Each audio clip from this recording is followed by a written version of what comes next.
easier here, but it looks like we're gonna get Reptile. Tomb of the Dragon Army. Have they allowed you back into That'll be Sundo? interesting to see. One of those harder characters to play as well, too, right? But the damage output from Reptile is definitely substantial. Keep up with Baraka. It's gonna be about getting those confirmed. You're gonna see that damage out here.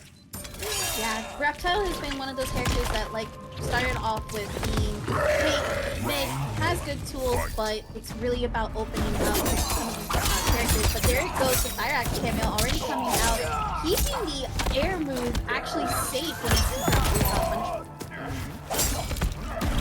There's the low there. Nice roll here, goes low.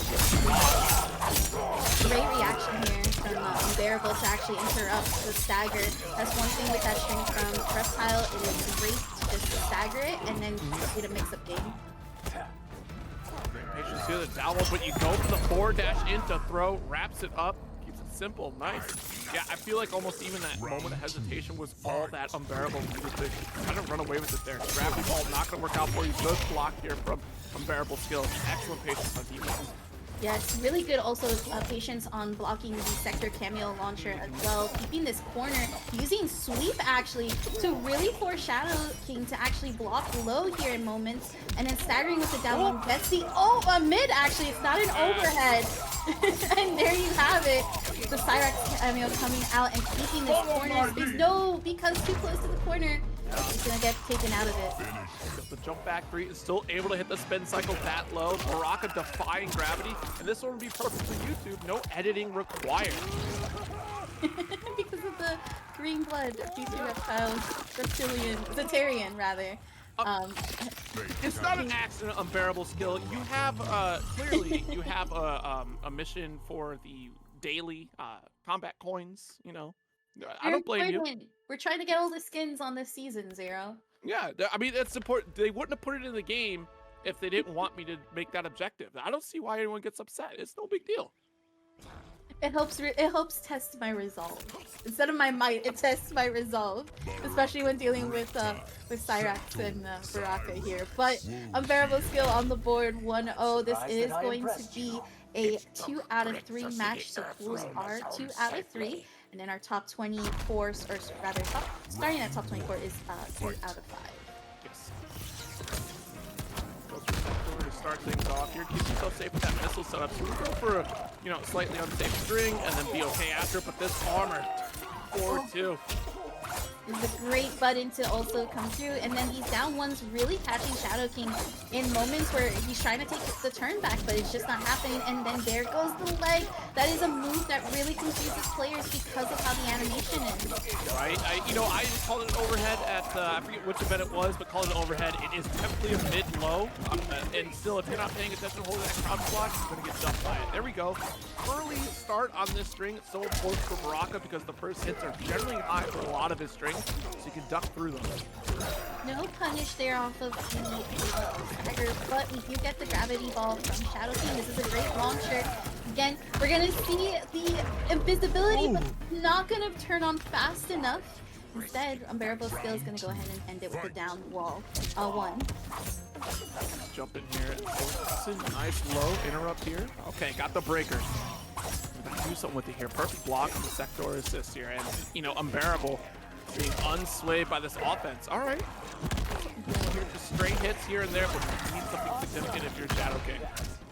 Yeah, I do like the attention of the run, but usually Reptile means they'll try to do the side switch, which is how that opening mix-up happens. But great throat tech here from UnbearableSkill. It's going to be on the advantage. However, still stuck in the corner right now, and the empty jump into the throw.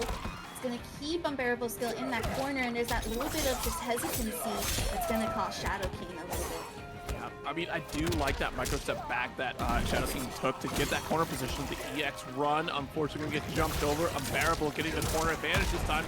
Psych!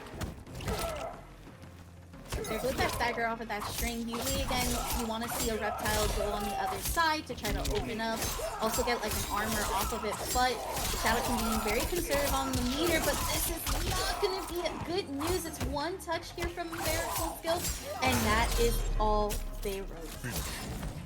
Unbearable keeping great control, and look, it's unbearable to block Baraka for an extended period of time because we are getting chipped away here. But even Shadow King still having some solid interrupts there. Another really good character is also Johnny and Cyrax.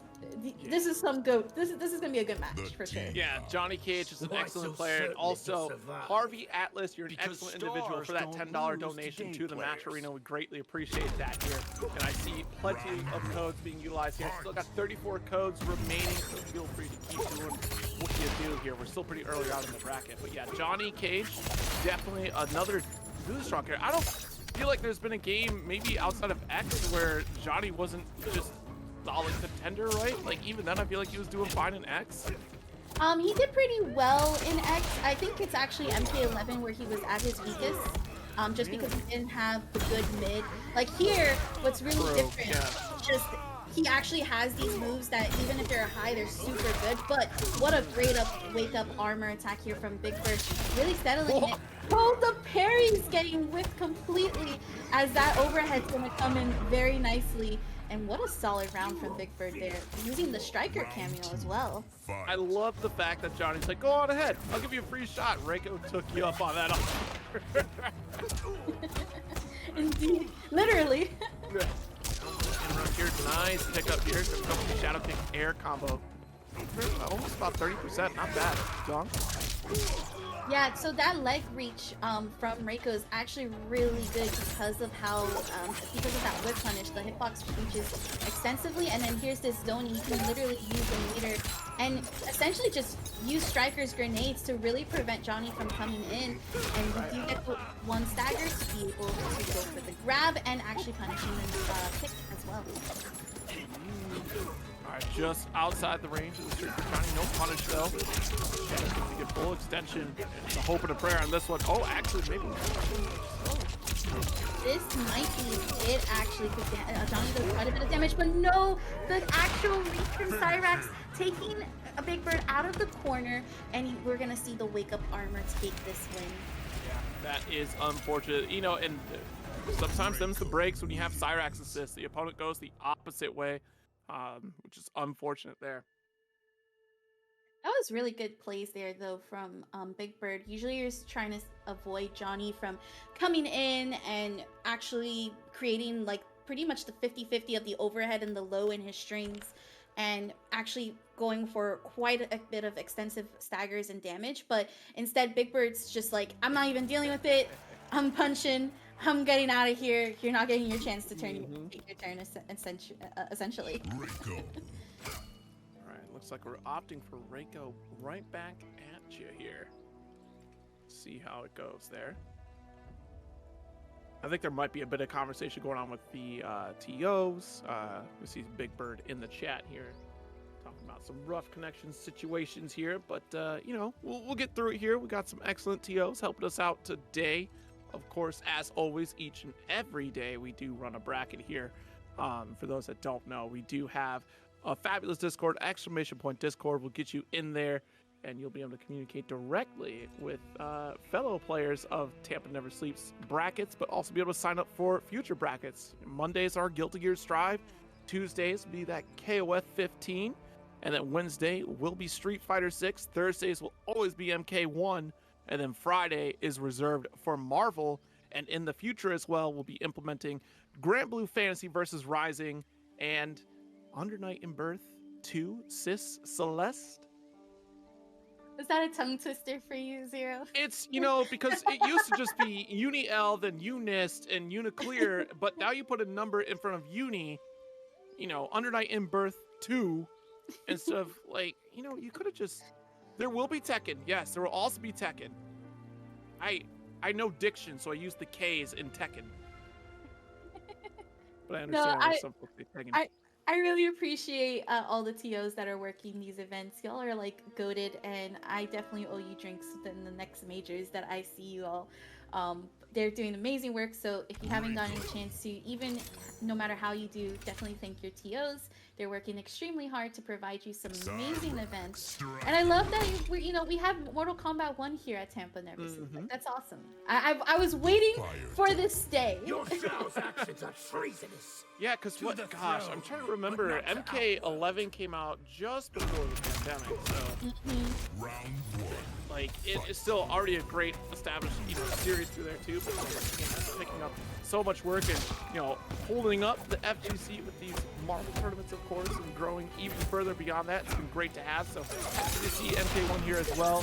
Striker is happy to make a return to MK. Has been around since MK9. That's great. Yes, indeed. What a great interrupt on the wake-up armor. Really nice there from AtlKush. Not going to be able to really convert off of it. We also do still see the Cyrax pick still here. Very interesting choice. Okay, we do get the whiff, but the overhead from the Striker, or rather from Reiko, and then the Striker's grenades actually allowing that overhead to be accomplished. And Big Bird is still just being dominant right now in this match. Down to trying to get out the corner, but the double leg takedown. Unfortunately, Striker interrupting the rest of it. Okay, we'll play this war here. Unfortunately, dropped it though, so I guess that's going to be in the advantage of AtlKush for a little bit here with this life lead. It's such an interesting, because like both of them are actually using the meter when they can, but now Big Bird has to make the close-up range come through because no meter to work with.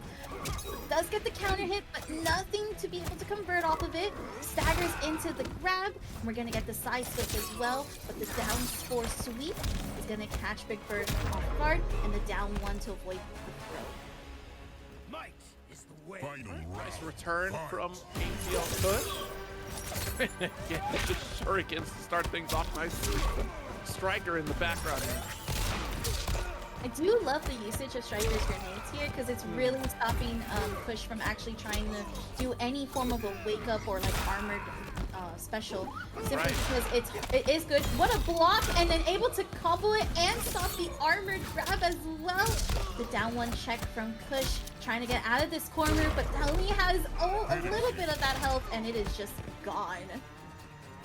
That's the victory for Big Bird to kick things off. Advance in the bracket. I mean, good stuff, especially to Striker, one of those characters I don't get to see, or cameos rather, that I don't get to see too often. Okay, because we're looking up, we have Mileena out here. Again, another character that doesn't get a whole lot of appearance too. She's very scary to deal with, especially if you don't know how her toolkit works.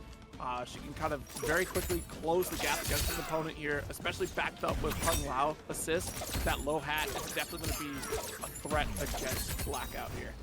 If I'm not mistaken, this might be the same BlackouT that I remember from MK11, played Aaron Black, so not surprised that this would be the Reiko pick here. But one thing that I love about Hourglass of Rain is that using the Kung Lao assist to enforce some plus frames as well as to try to get those staggers is important. But we do have this restand situation with BlackouT and Reiko and Darius as well. Darius is just absolutely tricky to play with. More power to the individual that can really unlock the potential of that character because there's so much routing potential from Darius' assist as well. But this air combo, nice big pickup here for Hourglass. Taps it up. What a nice pickup. Yeah. And it's very difficult to actually try to pick up in this game. Oh, but the Kung Lao hand coming in from afar, holding it, and the ball roll. Very nice there from Hourglass. Very good way of keeping themselves patient, especially with that low health deficit. Yeah, I think it's so important too, the way that Hourglass is setting up these caps, keeping BlackouT thinking, especially too, look, it's backed up with another hit on top of it, so shut down armor. And that's the other scary thing at that range. The reason why Hourglass won, because of those jump scares in roles that Mileena is capable of. The mix with teleport? Yeah. That was so nice. That was actually so smart, because usually when we see that cameo teleport happen with Kung Lao, it's so slow on recovery that like your first instinct is to just press, but because that was a hard knockdown and Hourglass of Rain did a jump kick, that Mileena's jump kick overrides the wake up option, and so that was perfect timing, and pretty much with a full health bar as well. Didn't get any damage going from BlackouT's end, and so Hourglass of Rain on the board. I mean, just completely turned around, right? Because that first round open from BlackouT was completely in BlackouT's favor. And then Hourglass and Rain, again, the explosive damage and opportunity from Mileena really keeping BlackouT caught on the back foot, right? And yeah, just completely in control of that second round on top of it, too. Mileena's such a scary character because of that explosivity. Absolutely. I think her only con when it comes to seeing how she plays is that she does have a little bit of a short reach, and then of course there are some moves that are punishable. But again, this is where that assist comes into play, and we have that stagger from the mid. Tries to back up a little bit, but still gets caught by some of the pokes from BlackouT. You get the low side out, and the teleport in. He's gonna be able to convert too with the Kung Lao hat. Not gonna get the final cartwheel hit, but that was still pretty impressive. See, you can absolutely tell that Hourglass Rain is definitely an anime player with these setups, right? Because we're looking at a lot like some Stain State setups here, especially with the hat placement and going for these teleports. The way that Hourglass is maintaining safety is so important, especially with a character like Mileena. Good round.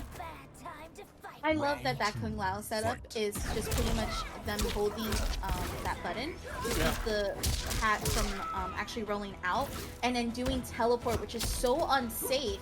But because you're scared of that Kung Lao hat, there you go. Just going for that micro duck, gonna get the teleport confirmation, gets the air combo, and we're gonna see another Kung Lao hat. Unfortunately, it does disappear though. Oh, yep, a little bit early on the launch right there, the hat, and we're still able to get a small challenge. Nothing significant though from BlackouT. Good break. Patience here from Hourglass. Good flawless block. Not going to be able to respond appropriately though. There goes the trade. Let's go for a sweep. But the teleport actually catching in the air. Not able to confirm, but we do see the pressure keep going. And the actual cancel from the cartwheel. I've never seen a Mileena actually do the cartwheel and then cancel into ball roll on hit. So that was very nice. However, Fatal Blow is in range. BlackouT is going to need one more hit. There goes the stagger, blocks the poke, but fully whiffs. However, the down 4 poke from Hourglass is going to help take it for them 2-0. Yeah, oh my goodness. A very scary situation. Smart call to go for the delay, wake up to cause BlackouT to overextend, wait for Hourglass. You know, Coach Steve being a Marvel player as well, like, of course, and even a little bit of Dragon Ball Fighters against too, right? So used to that tag synergy as well, but also forcing the opponent to continuously block and have it work out in your favor, because eventually you're going to get the opponent opened up, and Coach Steve is definitely going to keep up with that with the Baraka Cyrax, but the opening gambit does go to Penguin here. Forgot the low, that's mid-low. That is a move I get hit every single time, and I just want to cry. And no flawless blocks either to prevent the Cyrax from coming out. Once again, no flawless blocks. But we do get the armor move to actually get the reversal counter. It does block the low this time. And now this is where Kitana, I feel, does really well, especially with the Cyrax. That string is pretty, it's not punishable. However, you cannot take your turn back, and Cyrax makes sure that if you try to, you're going to get it. Indeed. Oh, nice fireball here from Coach Steve. Got the approach, but not enough to get the full extension there. Great dirt tech here from the back escape.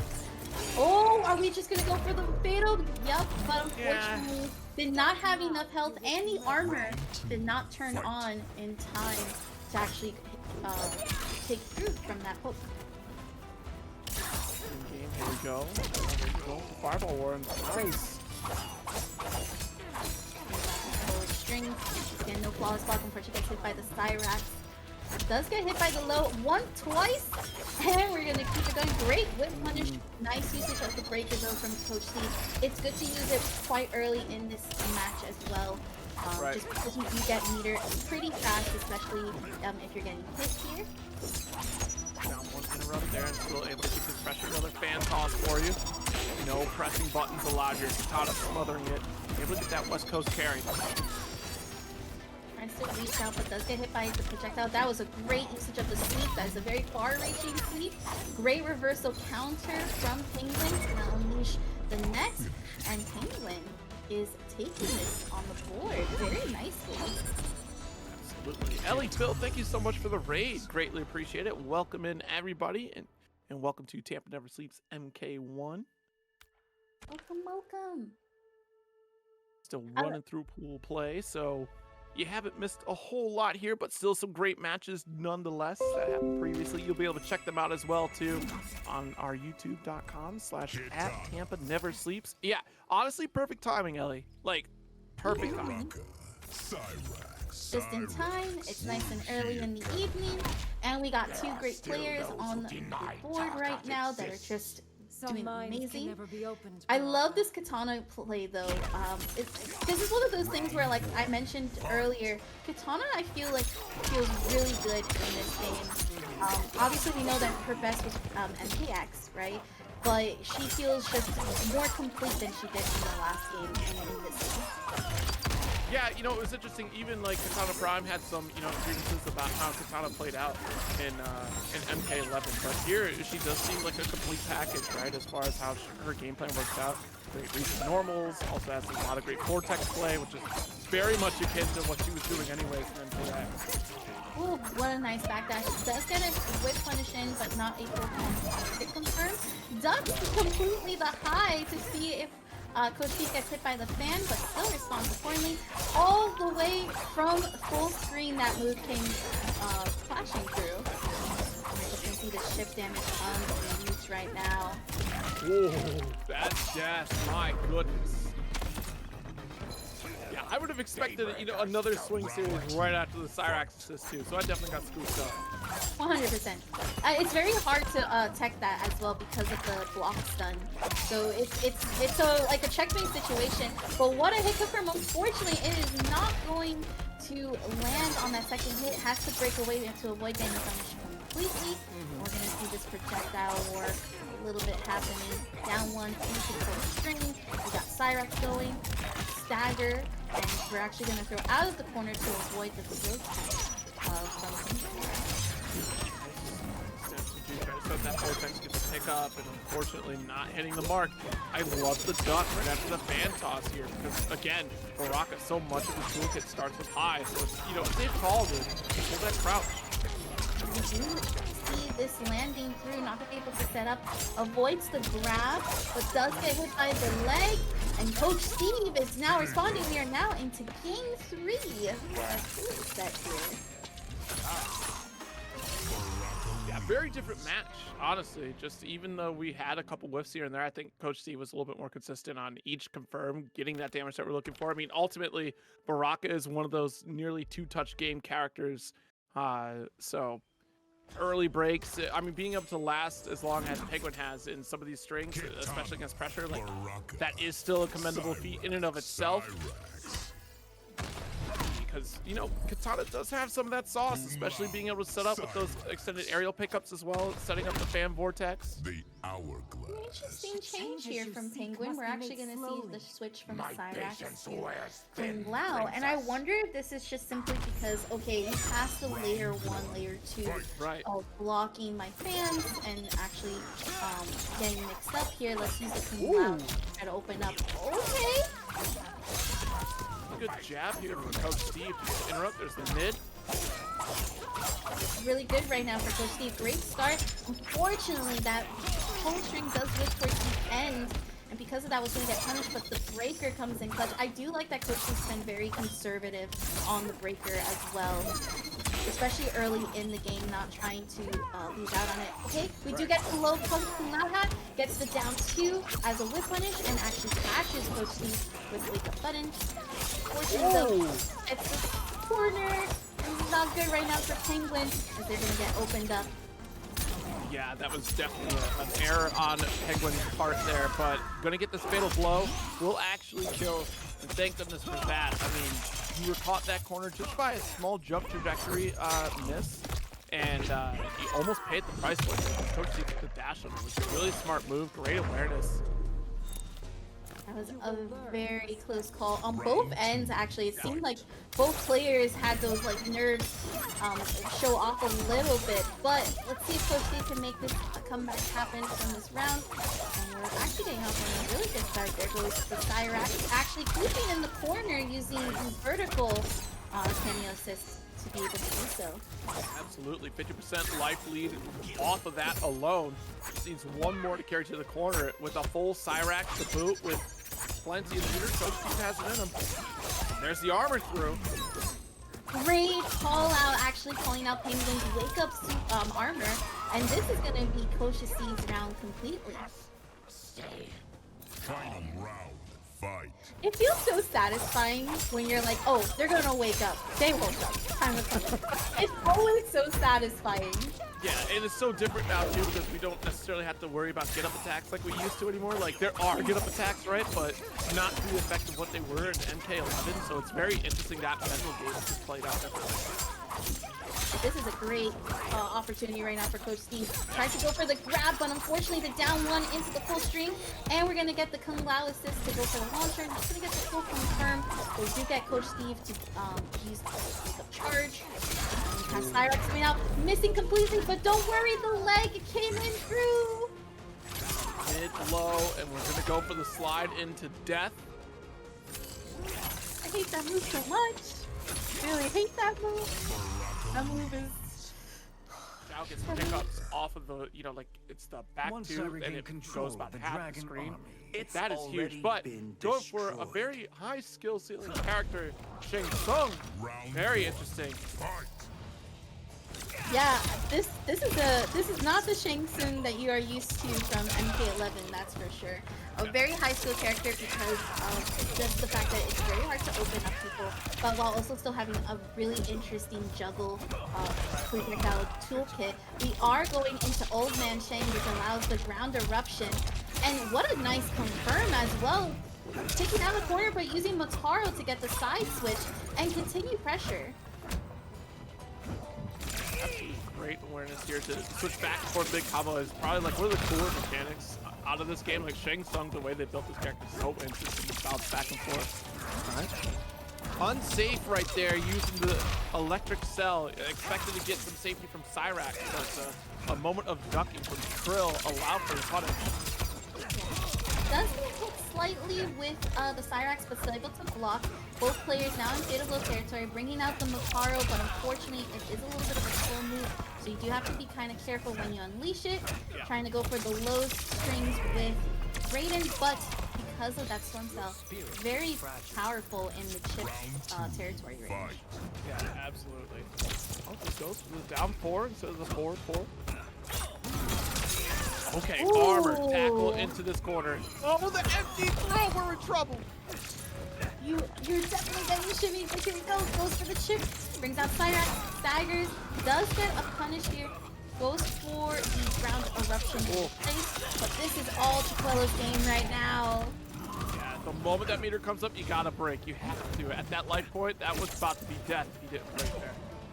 Wappa tried to go for the low string on Raiden, but Chiquelo is going to go ahead and zone out here. Has the health to do so as well. Mataro shield coming out, stop his charges, and this is actually it. Yep, Chiquelo going to be going on the board 1-0 right now against Trill. But yeah, you know, great call for the Mataro to hold off against the potential zoning war from Raiden. You don't see necessarily too many zoning wars from Raiden players unless if they get that substantial life lead. It's we've seen some will sit full screen and, you know, charge it all the way up because what else are you going to do here? But yeah, Shang Tsung, you know, should be the zoning king in this matchup. Think that, but like that's one of the reasons why I feel like this is such a high skill ceiling character, right? It's because his projectile isn't meant to be like how it was in MK11, where you just created the obstacle course. It's actually supposed to be used as your juggle factor. You know, this is what you're trying to do to get your max output of damage, which, truth be told, that's how he's supposed to be. You know, this whole like obstacle course is cool and all, but you know, you do see that switch now to Johnny from Trill because it's time to actually try to get up close and personal. And actually unleash a little bit of that Cyrax pressure too. Speed down, one interrupt here. Right, nice flawless, but Cyrax is still in the zone there. Nice little back step too to get this perfect stand too. I love that launcher from Raiden. Does so much damage, and this is actually going to be pretty much it. The down 1 catch Trill. Even if Trill blocked it, would have been a chip death situation. The chip can kill in this game. Yes, absolutely. And frankly, just an easy confirm from Raiden. Like, you're going to hold on to this chip, right? But the moment I open you up, I'm going to go for that down forward 2. Yeah, immediate break right here because it was about to be the 4-3-4. Get that down forward 2 back into it again. And Raiden's hitting you for more than 40%. Oh, yeah. Just one bar, so even getting hit slightly is very dangerous. Okay, we do get the Cyrax to come out. Tries to go for the stagger on the low. 2 hits on the low once again. And we're going to go back into the Storm Cell. Does get the crit confirmed with the Cyrax, and we're going to see the actual lightning unleashed, but the armor gets broken. But this is Trill's checkmate. Has to avoid the Cyrax. Must be very careful here. All it's going to take is a single fireball here from young Chiquelo, but doesn't need the Storm Cell with the brutality to end it all. 2-0 victory for Chiquelo over Trill. GG. Yeah, and it's so tough to deal with Raiden because the fear is a single touch does in fact lead to about 50%. What did I say, chat? Look, y'all weren't, for those of you that were not there, Shulteah out here. I might have my characters mixed up. I have the channel pulled up right now, but I was rewatching this match. I'm like, yo, all it takes is one match against Raiden. You are turning your tune entirely. But, you know, hey, it's all good. It's all good. It is so very, very true. I mean, again, why not, right? When you're in competition, you want to have a good character. There is no reason for you to follow in my footsteps and choose a low tier, everyone. Learn from my mistake, as we are seeing Shulteah do exactly that right now. Really dominating against SoSickNashFan. Yes, absolutely. Gonna hold this corner too.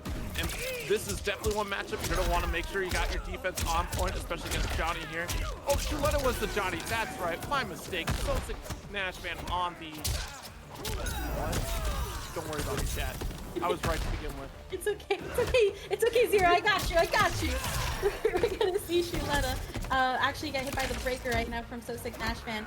Is in favorable territory, but now losing to the round against SoSickNashFan. Round 2.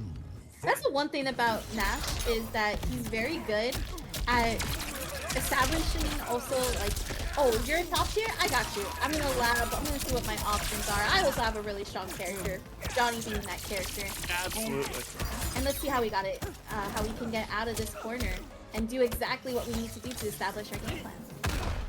Using the Sector assist as well. Has been talking a lot about how good that Sector assist is because of how the missile works, especially on hit advantage. Yeah, you know, it's such a great assist too. When I was playing Smoke, I pulled up Sector just for that, right? Just because, hey, if I ended an unsafe way or want a bit of backup, that missile's going to get me out of jail for free here.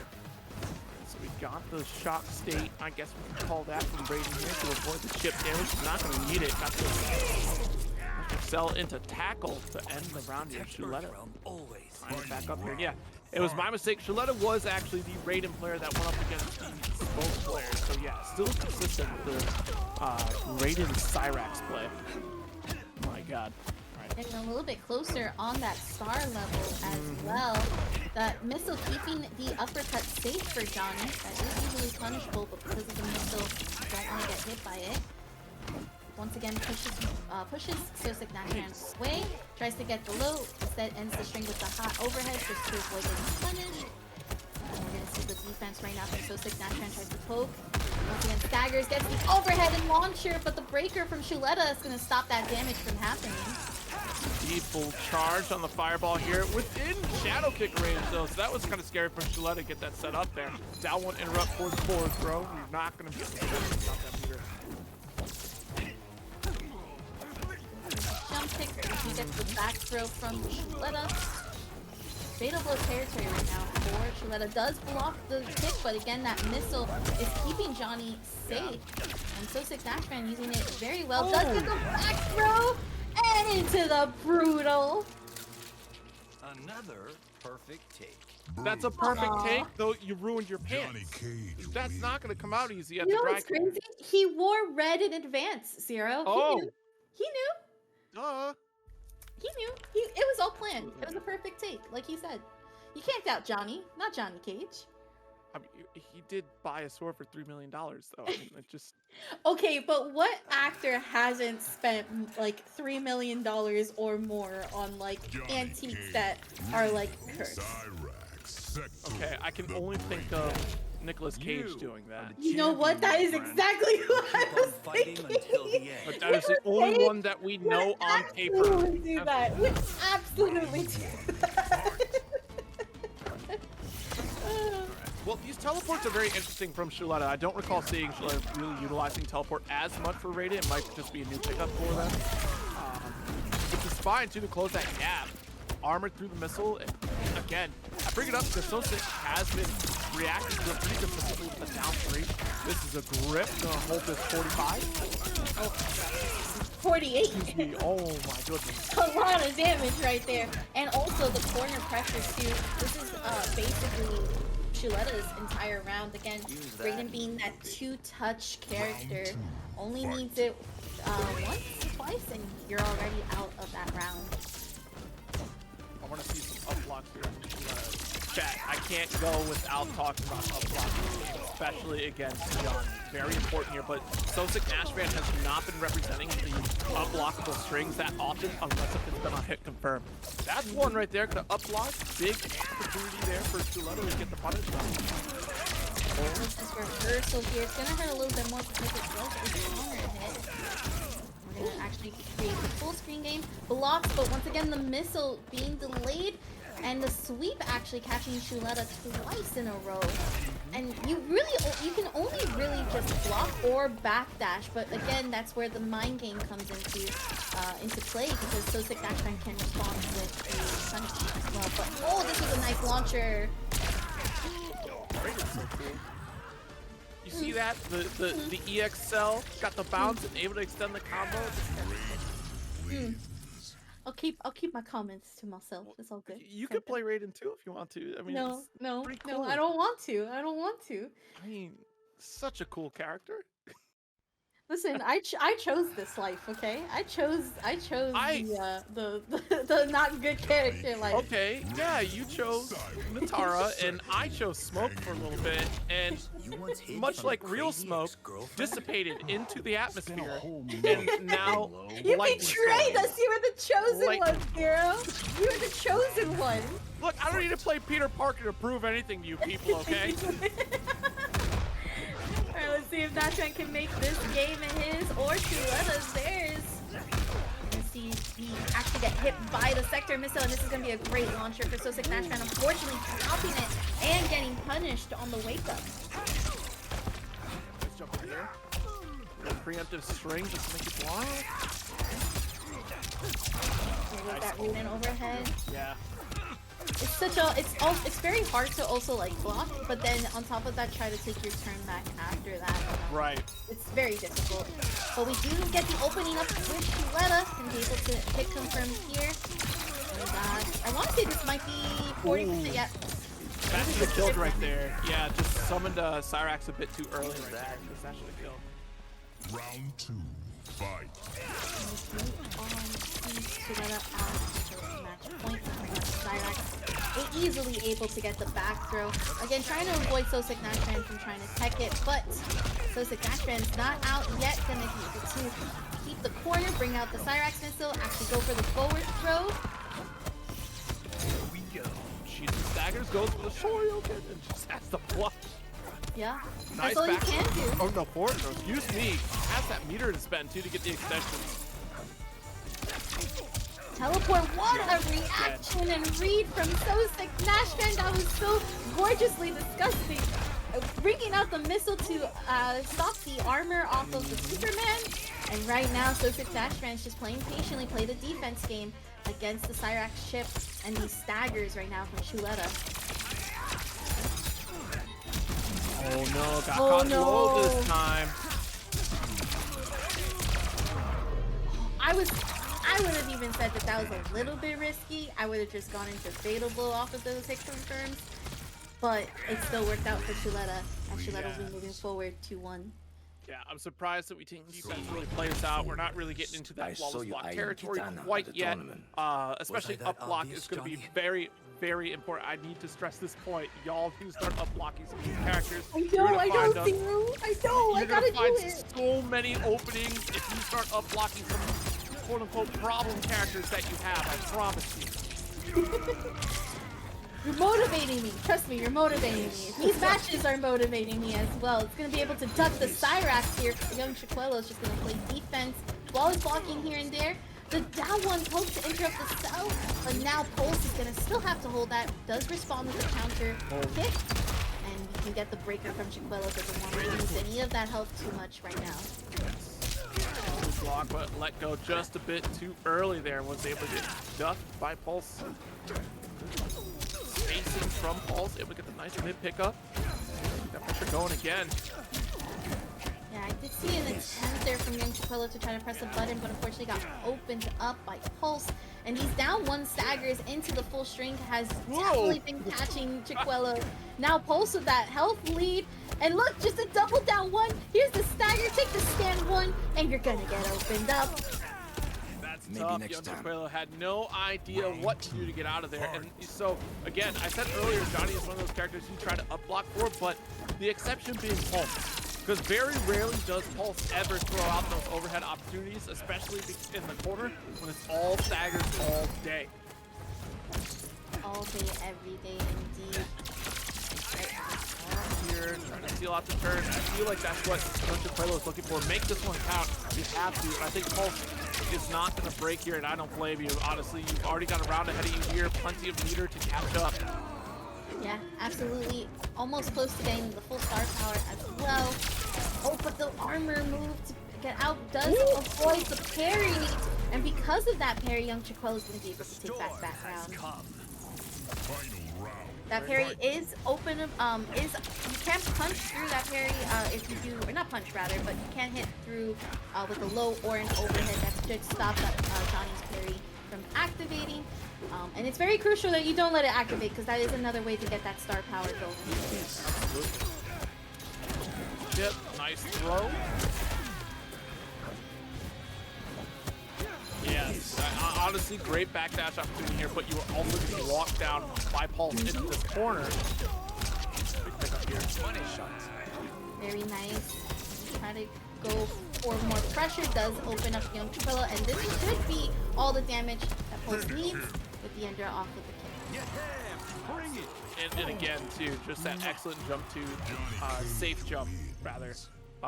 You know, removing the opportunity for Young Chiquelo to even try to armor out.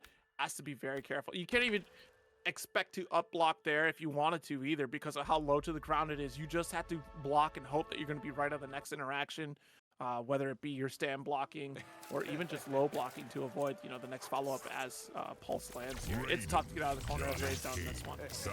Yeah, and it also seems that Pulse has been on top of breaking the armor Superman move from Young Chiquelo, which, if we've seen based on the previous matches of Chiquelo, has been using that get out of jail free card essentially. So now not really being able to do that is going to take a little bit of adjusting to try to get out, but we do see it here. We're going to see the pressure flawless blocking off of the low hit, and then using the overhead after Cyrax is released. Back two to get that overhead as well. Now you got the forward throw, or back throw. Gosh darn it. I would have also guessed forward throw, but this is exactly why Pulse is really good at teching, understanding what your opponent's trying to do, and that's literally how you can tech in Mortal Kombat. Just see what your opponent's trying to achieve here, so that you can guess correctly. And with that, Young Chiquelo is going to take the first round. Round 2, fight. 4-3-4. Patented 50% guaranteed if it does get the hit. Oh, you got sucked into it. That's unfortunate. Electromagnetic pulse down to follow-up.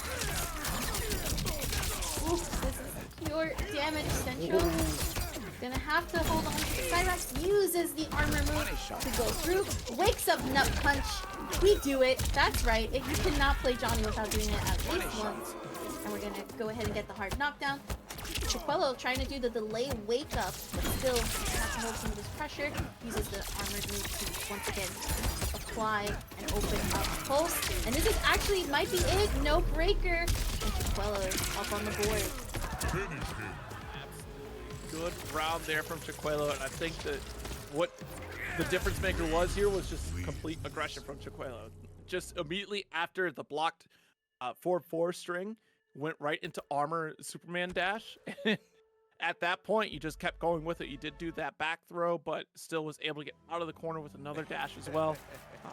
Just honestly, aggression seems to be the answer against Pulse here. Yeah.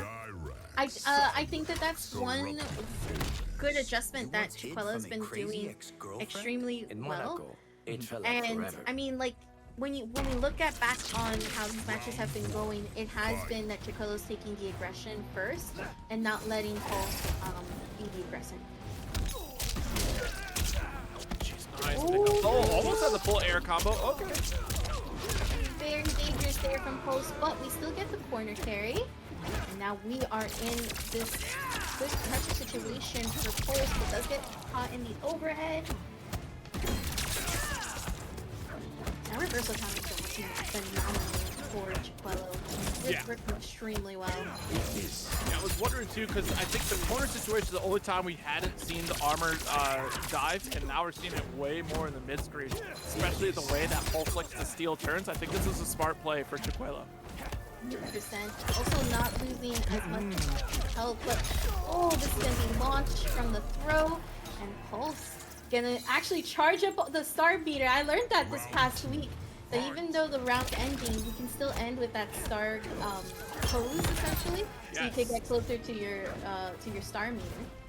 Yeah, very important. You know, take what you can, especially overturn like resource building. Nice 4-4, goes through electric cell and air combo to carry to this corner. Whoa! 50 right there, not death, but in the grip. It's perfect though, because now Chicuelo can just back up, gets the down two, and literally end with the low. And if Pulse actually blocked that low, would have just ended with the Storm Cell, and that would have been all for that one. But we did get the launcher again, and Pulse getting a little bit taste of his own medicine from the previous round. And Chicuelo is just dominating right now this corner. It's a bit simple with the 250 here as opposed to worrying about Cyrax. Especially too, you want to keep the opponent blocking or you're going to utilize that. That's the risk reward that you're taking here as opposed to going for big damage. Alright. Early on the meaty there, trying to catch the wake up from Pulse. Nothing but lows here from young Chicuelo. He's on the down forward too after the pickup from Cyrax.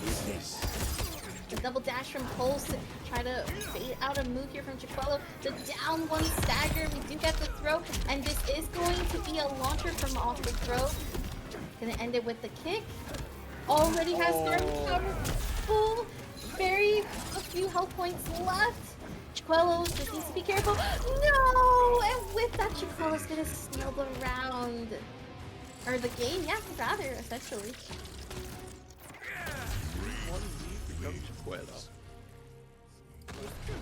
But honestly, between the two, in terms of consistency and volatility, I gotta give it to Raiden. Because the simplicity of the routing to get that big damage as compared to Pulse on Johnny Cage, like the amount of work that Johnny does have to... Take it easy, folks. The amount of work that Johnny has to do compared to Raiden is definitely a bit more. In this matchup, yes, you're absolutely correct, Zero. You are absolutely correct, because Pulse really does have to try to set up not only star power, but also continue the poke and stagger game like we see here. Now, the Cyrax comes out to protect the kick, but Chicuelo's going to be able to throw Pulse towards the corner. Yeah, very good positioning here at the 4-3. Yo. I got hit. Goes low. I absolutely got hit too. I was expecting the four to come out right after. Here we go. Rip of damage. No assist here. It's interesting because now Chicuelo is just well reserved for taking that 250 as opposed to going big damage. Nice gut. It's also I wouldn't say restand, but it's also pressure reset, right? Like, it's a perfect opportunity, and remember, it's pretty easy. But we do get a punish. The breaker, though, at the last second, 0.14 health. It is literally just a one tap from Chicuelo. We're going to try to get the Superman, has to block the Cyrax, and we do get the landing. formidable challenge. You know, it's so interesting. They changed the, you know, the Superman dash for Raiden to angle downward as opposed to going straight across the screen now. Because for years, we could just duck. We're going to be okay. No, we're not okay. We're not okay, Zero. Not anymore. Alright, charges up the projectile. This is actually putting Pulse at a bit of a disadvantage. Yes. He's gonna have to try to get through. Does keep going, but not gonna be able to get the full hit confirmed. We're back onto the projectile again. The Chiquella can just stay comfy. Oh no, there goes that punish armored. But Pulse backing up again. I'm curious as to this decision making. Look at the life lead. That's true. Yep. I don't want to go in either. That's fine. I'll wait all day. You just gonna shoot lightning at me? I'll duck. You can go ahead and charge all you want to. Yeah, you're absolutely right. Pulse is really just being cautious and careful from actually coming in close because Chiquella's been really good at it, but does get the down 2 anti-air. Now we are evening up that health points where now Chiquella's above. Oh, this time. But, oh no, unfortunate routing from Cyrax here. You ran into it. Immediate break. Pulse should be able to close it out here from the pressure. There it goes. Final game, final round for these two players. No charge. I'm definitely coming in with Shadow Kick and another one too. No escape. Well, remember how we were talking about this at the beginning of the match. This is what Pulse could essentially do with the kick. Similar to how Chiquella's been using the Superman dash. Get in, being aggressive, and we should be able to see this as a flawless. It's a flawless. I don't care, game. I don't care if it's the last round and you don't want to call it. It is a flawless victory for Pulse. That was insane because it was literally Shadow Kick that was chasing down the Superman dash from young Chiquella. It's all tied up, 2-all in the set.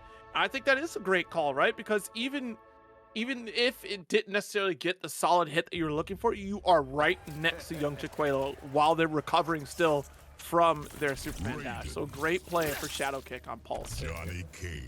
Yeah, it's been really good. Once again, it's been that card that I feel like Pulse was missing from the earlier matches after that first game where the aggression kind of slowed down and Chiquella took the wheel. Here we go, final round, or final game rather, excuse me.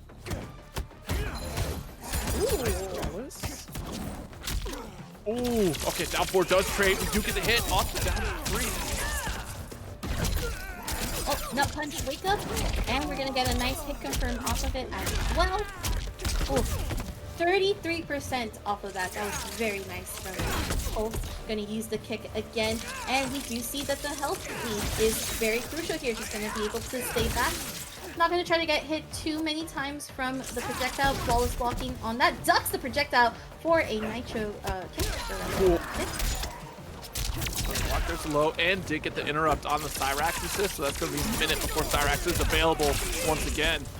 All right, nice catch up here from young Chiquella, the back 2. Yep, got you standing up, and that's the whole point of back 2. Keep you guessing. You can end this if you Round wish. 2, fight. Oh, as soon as I saw that launcher, I felt my heart break because Pulse had the right idea, but Chiquella is not gonna let that full screen happen again just as easily as it did in the last game. Gonna be able to pull in Pulse a little bit closer. However, it's gonna get hit by the uppercut, and this is gonna be a nice hit confirm for Pulse. Ooh, nice. Dash. Very, very nice. Nut punch once again. Staggers, gonna be able to flawless block on that string to prevent the pushback from both Cyrax and the string. But Chiquella getting opened up, and this might be it. Yeah, that's a wrap. Woo! Pulse is great. Honestly, look at this routing from Johnny. Final round, fight. I love seeing this. This is exactly what I expected from these two players. That's this final round situation. Not gonna get the dive Superman from that, but we do get a great anti-air from Pulse. Go. Yeah, spends the bar and absolutely break. Too close for that one. Nice 4-4. Yeah, let's get another assist here. No, just gonna go for 3-8. All right. Oh, this is not good for Pulse. Oh, the fatal blow. No. All right, it's okay. Just reset neutral, but look at that life. 0.1% left for Pulse. All that Chiquelo needs is a single hit. And Chiquelo taking the time to laugh and chat for this one. So Chiquelo knows. Oh my You God. got nothing in the tank. It's over. That's all you can do. You would have had to dodge very, very well to be able to avoid anything that Chiquelo tried to throw out this year. Apologies. And then of course TurkeySucks, another really strong competitor, has been competing since a very young age as well. Not surprised on the Kenshi pick, and Unjust not surprised on the Raiden pick either. Round one. Why are younger players running around with Kenshi? I mean, that's like the big brain character. It's like, look, we see so many folks playing their Fortnites, right? Being able to micromanage buildings while playing. We got an individual able to micromanage a ghost while zoning out with an assist on top of it here. But Sub-Zero is such a catchy, interesting pick to go up against TurkeySucks on Raiden. And you're going to have to hold this big grip in there.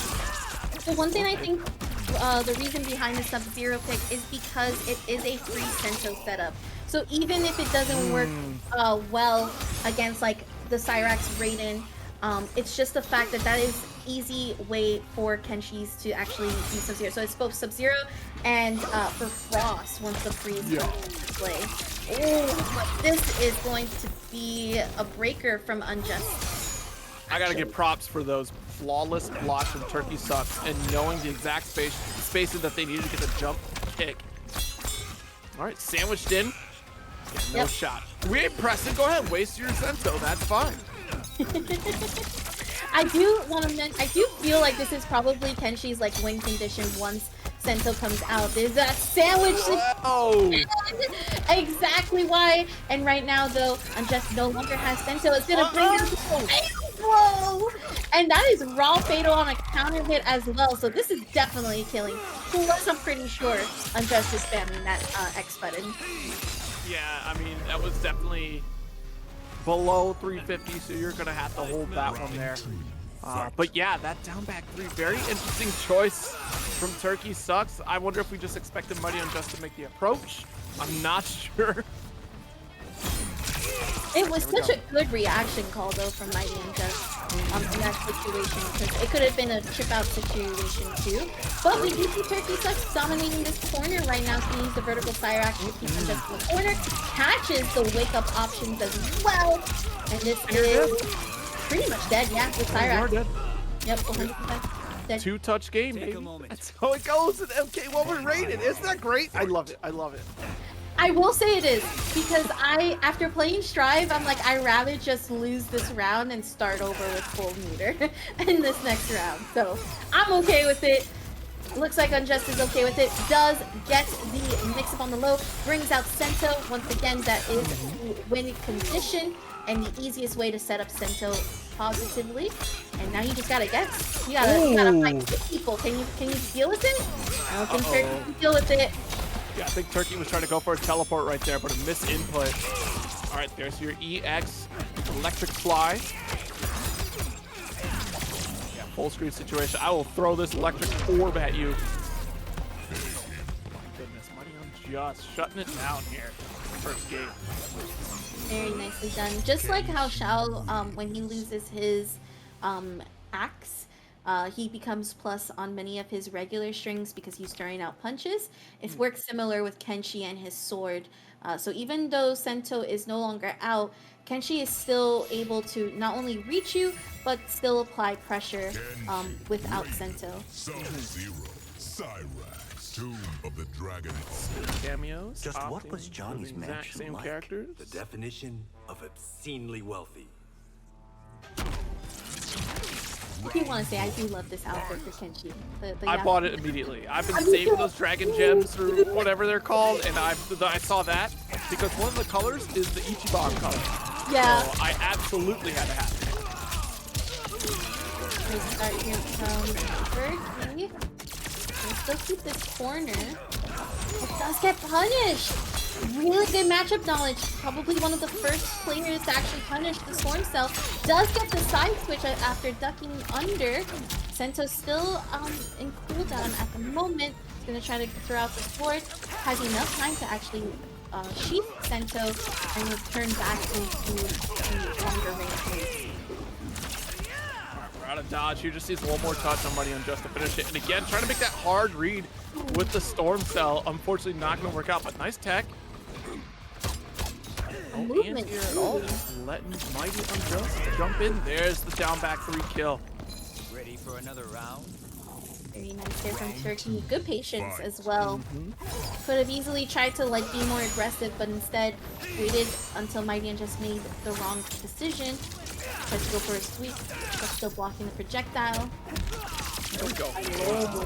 Yeah. Didn't quite extend it there. Just probably didn't trust the range. We could have had Cyrax pick it up with forward momentum there. There we go. Spent meter on it this time. Gosh. That is Just- an expensive block string. Yeah, very expensive, but look at just all of that health that was gone from just chip damage. But unfortunately, tried to do a down 2 in that moment, and this is going to equal to a corner setup for Sento. You have to hold all of this. Oh, you got launched. Oh my gosh. Once again, back into this corner. You're going to have to try to hold on to Sento, and still gets opened up. It's a very tough situation to get out of that corner setup. It's extremely good just because of the fact that Sento is not on cooldown. And if you do try to poke back, your goal is not to actually get damage, but to actually put Sento on cooldown so you can get out of there.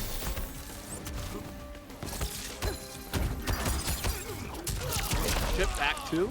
Caution blocking low. Alright. Try to force the stand up, and it's just not happening here. Good patience from, or defense rather, from MightyUnjust. But you know what it is. Charged up. Game. The empty jump into the 4-4. Oh, and that's gonna launch as well. We got a second launcher. This should be it. Yep.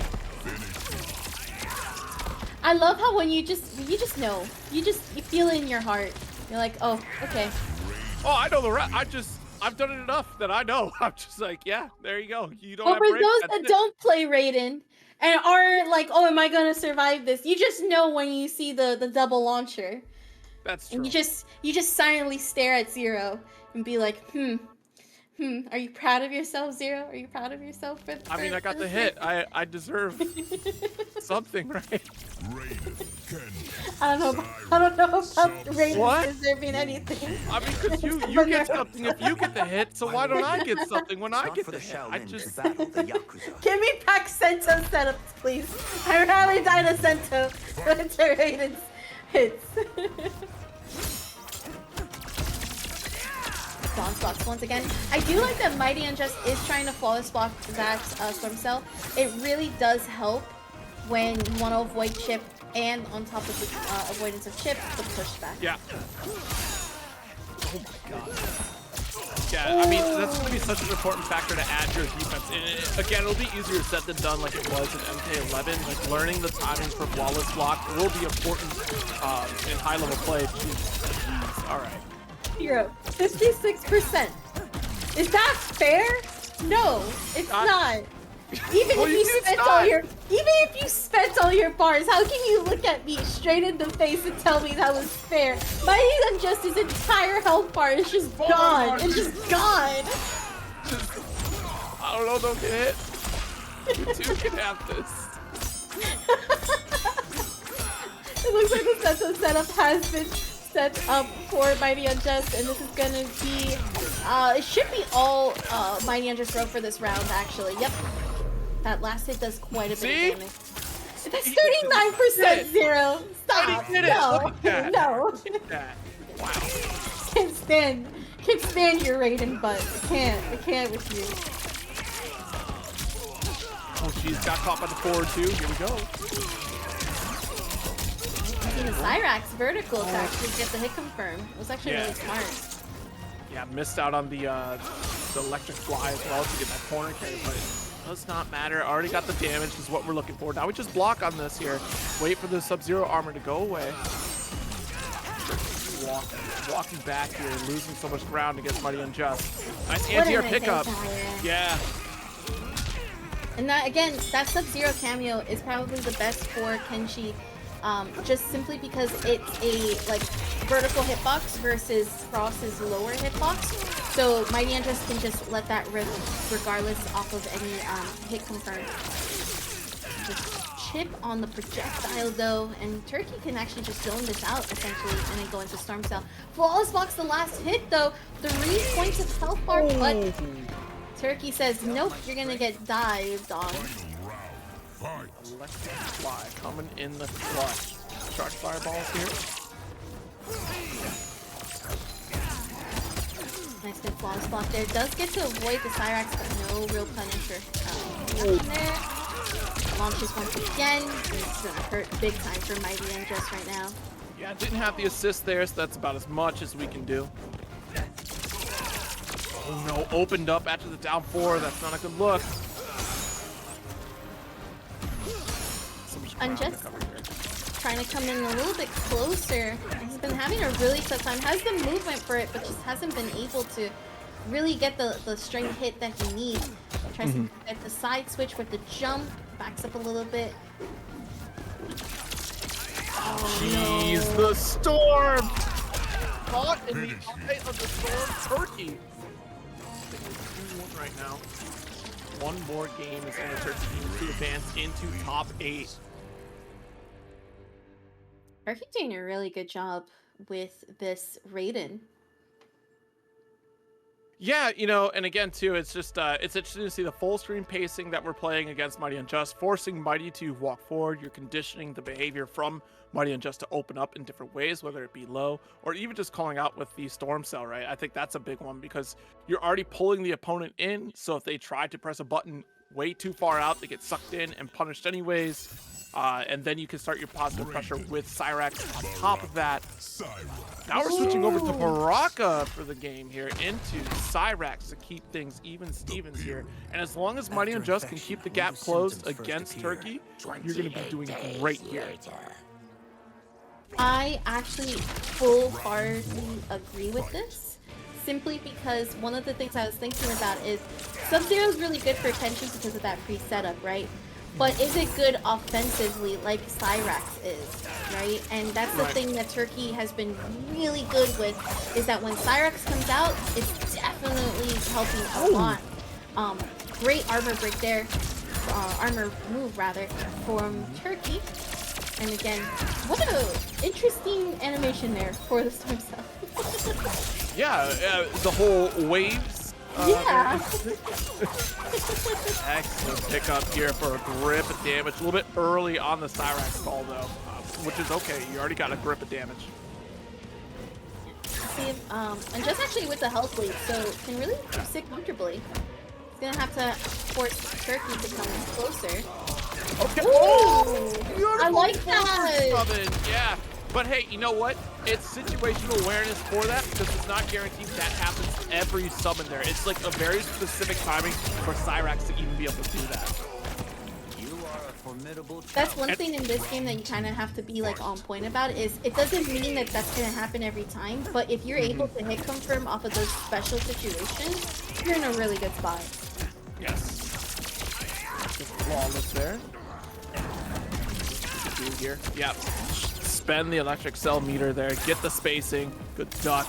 You already got plenty of chip damage, so you can kind of force an Unjust again to try to overextend on the approach. Yeah, the flawless block stopping from more chip damage happening on the That's a punish right now against Unjust. And it's gonna be a very neat punish too. 39%. And now we're back into projectile full screen. And Unjust is the one that's going to have to come in a little bit closer if he wants to be able to stay alive in this top 24.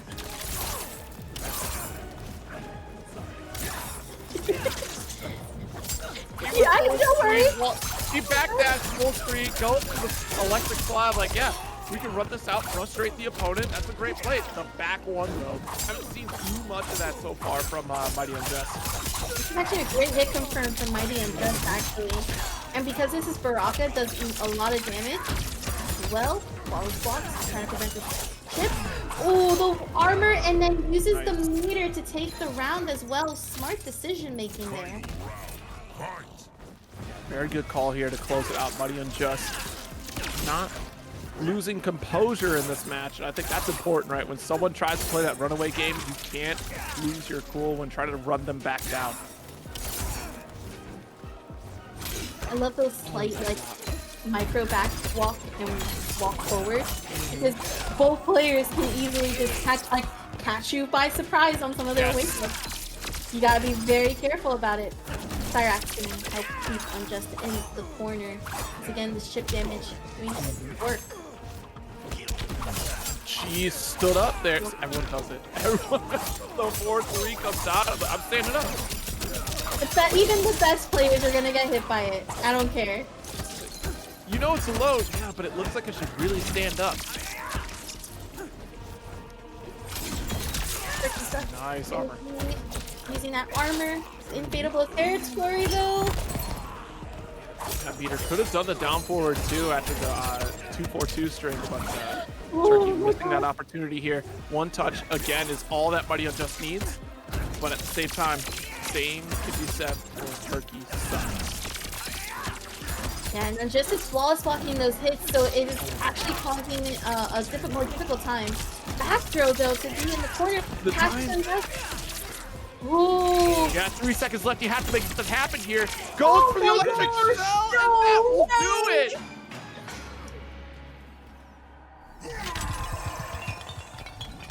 Wow. We blow up the world. I would too. Oh my gosh. What? Fatality. Raiden wins. Wow. Absolutely. And we do have our players now in the lobby. And once again, it's that Mileena versus Smoke for these two. I love Hourglass's Mileena, and I love JustNasty Smoke. Both are incredible with these characters, loyalists till the end. And already seeing some great respect here because that down hat. There it is! There it is, folks! Up block, you're done! It's over! It's over. The sauce has been ultimately achieved. And actually, JustNasty ate quite a bit of damage because of that too. Yep, again, folks, for those that... Oh, Jahibi with the $30 donation to the Matcherino. Thank you so very much. But yeah, the moment you up block an opponent's button, that next cancel button that follows up after does not show up. So it could have been a vicious vapor that was right there. Just got blown up because Hourglass and Rain up blocked. Very important. Oh no, because of the whiff on the aerial move, that was actually going to catch JustNasty in a recovery position. But the down one patience into the full string is going to get JustNasty out of the corner and with the round. So that's a strong message to JustNasty that Hourglass is aware of up block. But back two is going to be very difficult to up block here. So again, we're going into that next layer that is so important for a Smoke player to have. Oh no, caught the block with the low hat and the jump in. Very tight window. That string would have been very difficult to try to actually block because of how the low can occur.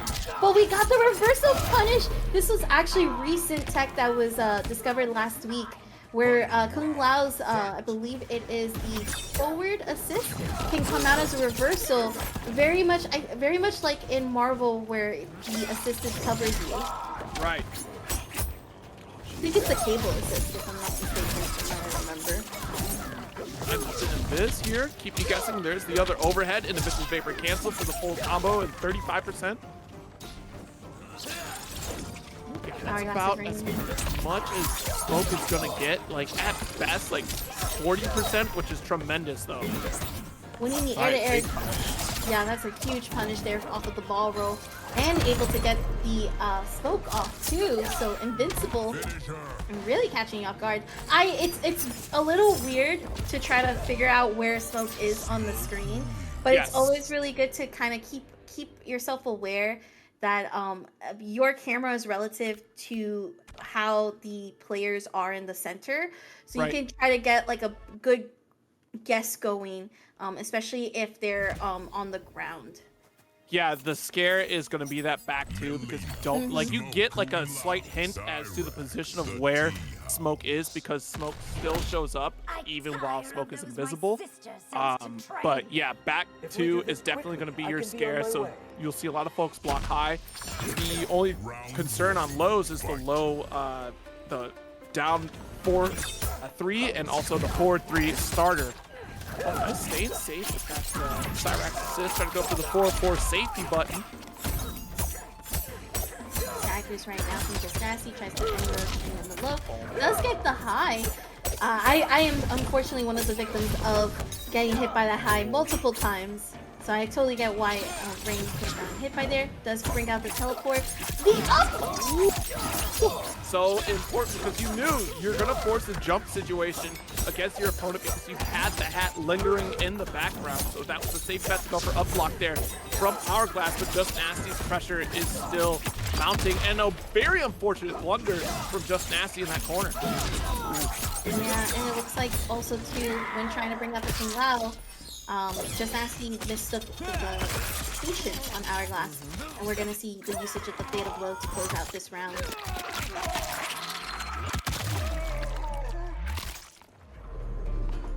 I love that Fatal Blow. I think that's one of my favorite. Round 2. Because she's eating spare ribs. She's numbing. She's numbing.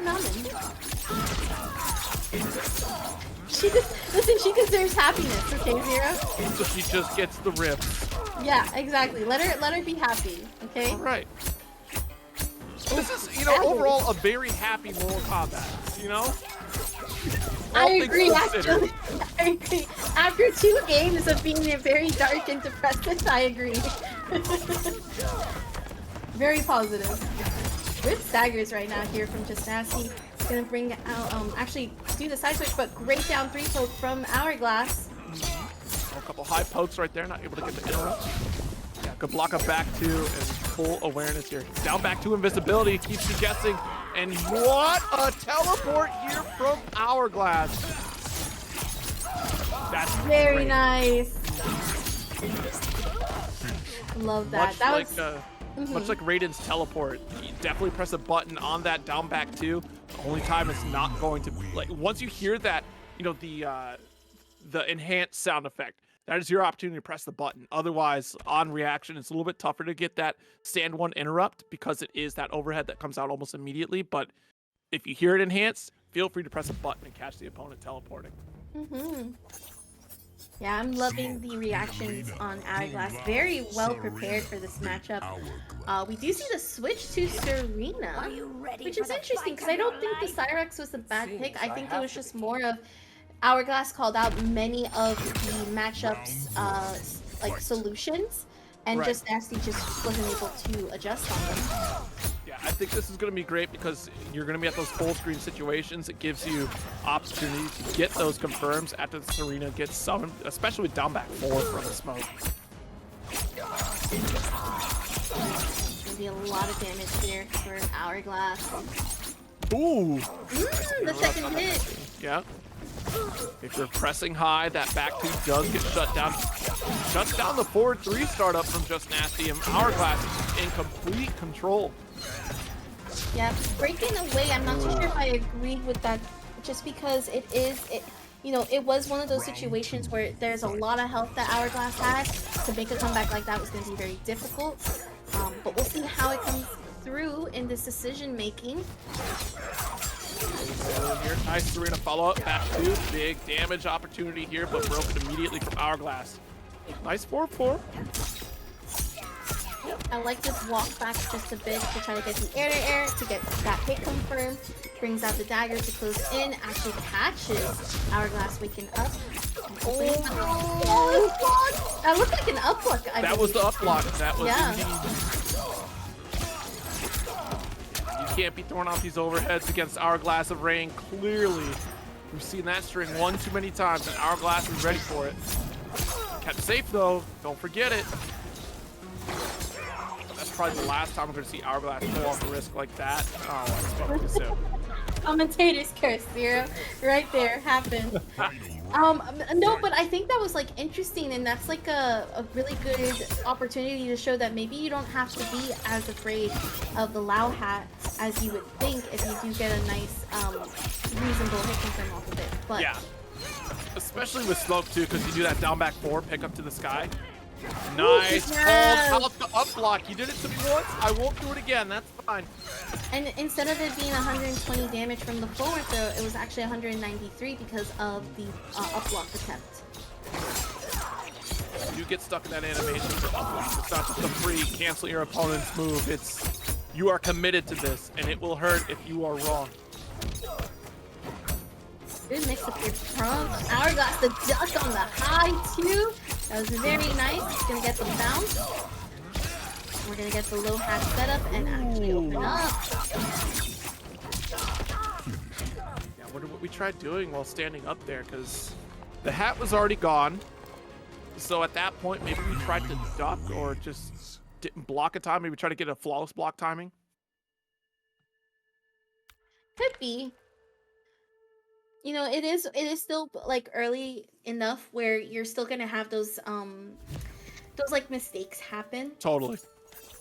Also, you're really close to top 8, so it could be nerves as well.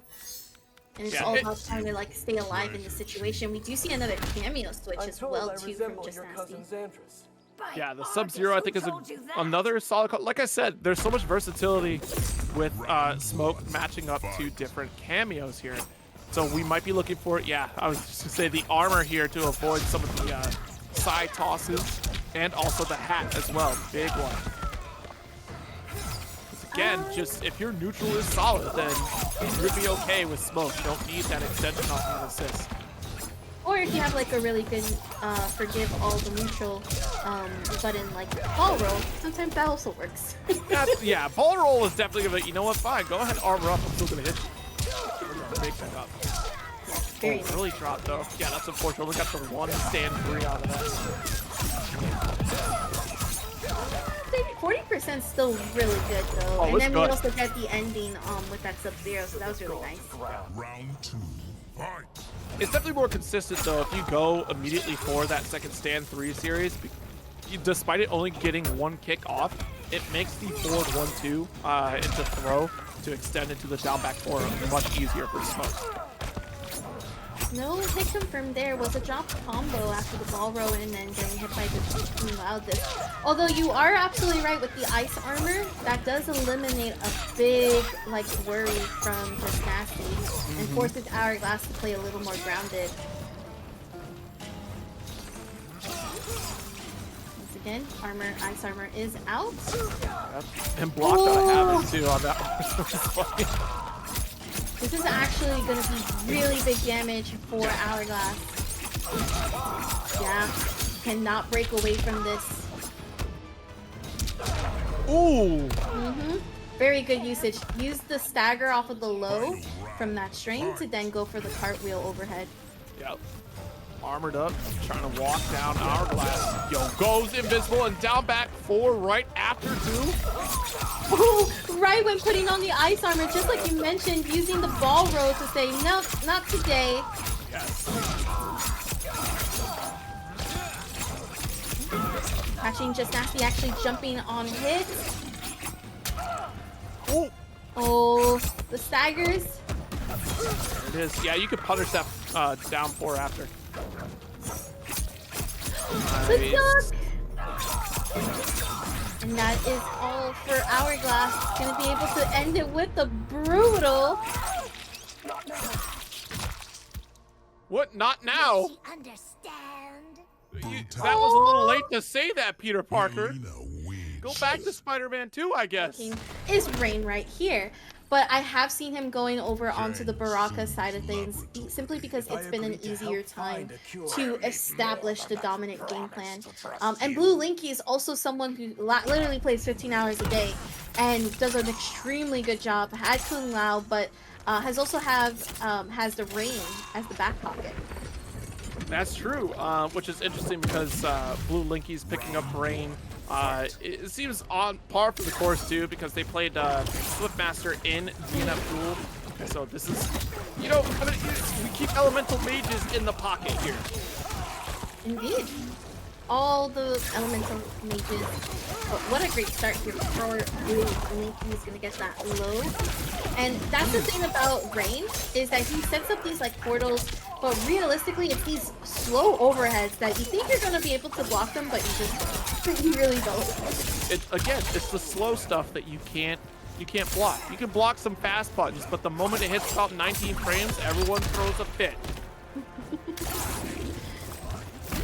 Brings out the water shield to avoid any projectiles. Does bring out Rain to try to get some lightning out. Does get the overhead into the low. The up block does get a downward punish, but this is going to be the Bluelinkys not going to be able to hit confirm. The armor move into the metered version is going to help Zintai here for the first round. Round 2. Fight. I appreciate the Fire Emblem reference in that talk from Baraka there. Fire Emblem Awakening specifically, if y'all played it, y'all know. Bluelinkys trying to get the sweep. Down 4. Does get Cyrax, goes for the overhead, and we're gonna get the launcher into the bounce. And we also bring out that water shield to keep ourselves safe. Down 1, keep it going. Playing with portals here, but the armor coming through with the down 4 too. Cyrax coming in after the throw. Unfortunately, the air move actually not keeping Bluelinkys closer, but Zintai not afraid. He's going to get the overhead pop. Goodness. Ooh. Yep. Zintai is going to seal this round with a forward string. Very nice patience from Zintai. Let Bluelinkys try to set up what he could and then achieve what Baraka is best well known for, the forward string, then with into Cyrax pressure. Yes, absolutely. Probably just going right back into it here. Every time I look at Rain, I feel such a sense of like, oh, it's water. Like, look how graceful water looks so good in this game. Like, have you ever thought about that? Like, how good water looks in this game? Especially considering the last time we saw water was Sea of Blood, which was only just about 5 years ago.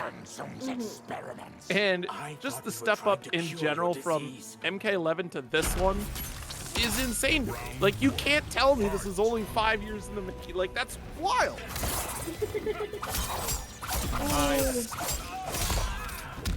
Zintai avoiding the grab completely. Doesn't get the hit confirmed, but we do see Bluelinkys flawless blocking. Again, gets hit by the leg. I don't care, you're still gonna get hit by it, even if it is a low. Nice. A good jump back from Zintai to keep Bluelinkys in the corner as well after the Cyrax. Yeah, Oh, no. overhead pop up here, but was able to finish it. It doesn't matter. We just stay committed. Control.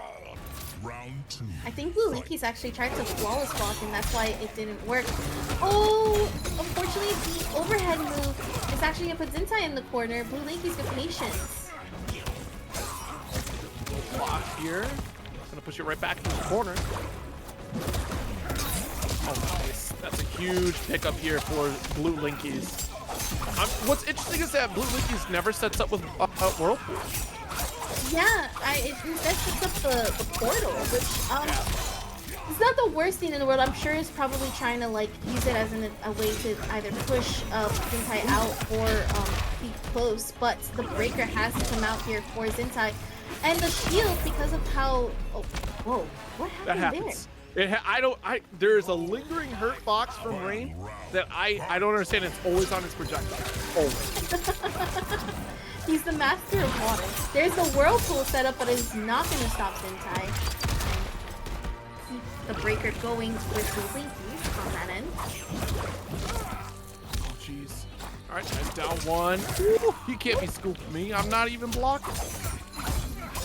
This game encourages micro duck very Yes. well. Like, And that's what makes it so exciting too, that if you get a really good micro duck, you're getting so much like benefit for it, and I appreciate how you get rewarded for small reads like that. Like, this is, it makes the neutral nuance that much more interesting.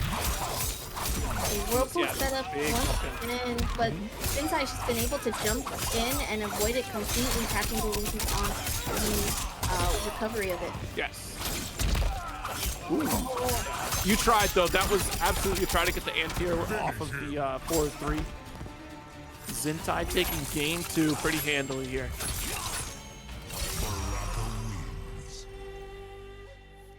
Look at Baraka.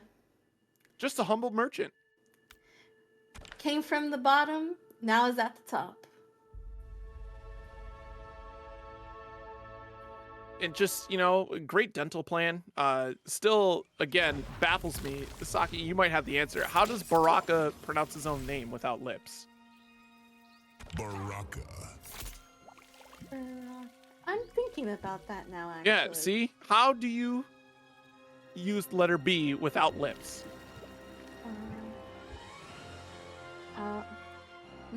That's a good point.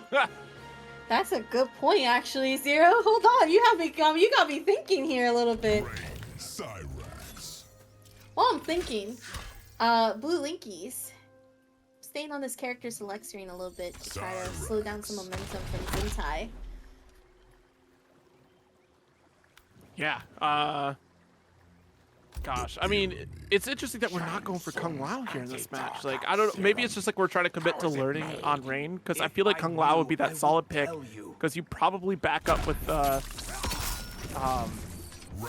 heck, you could do your Cyrax assist if you wanted. Kung Lao with Kung Lao is also a great call, especially in a matchup like this. Now, I'm not really agreeing with this Whirlpool setup from Bluelinkys. You need to set that up when you're on a hard knockdown situation.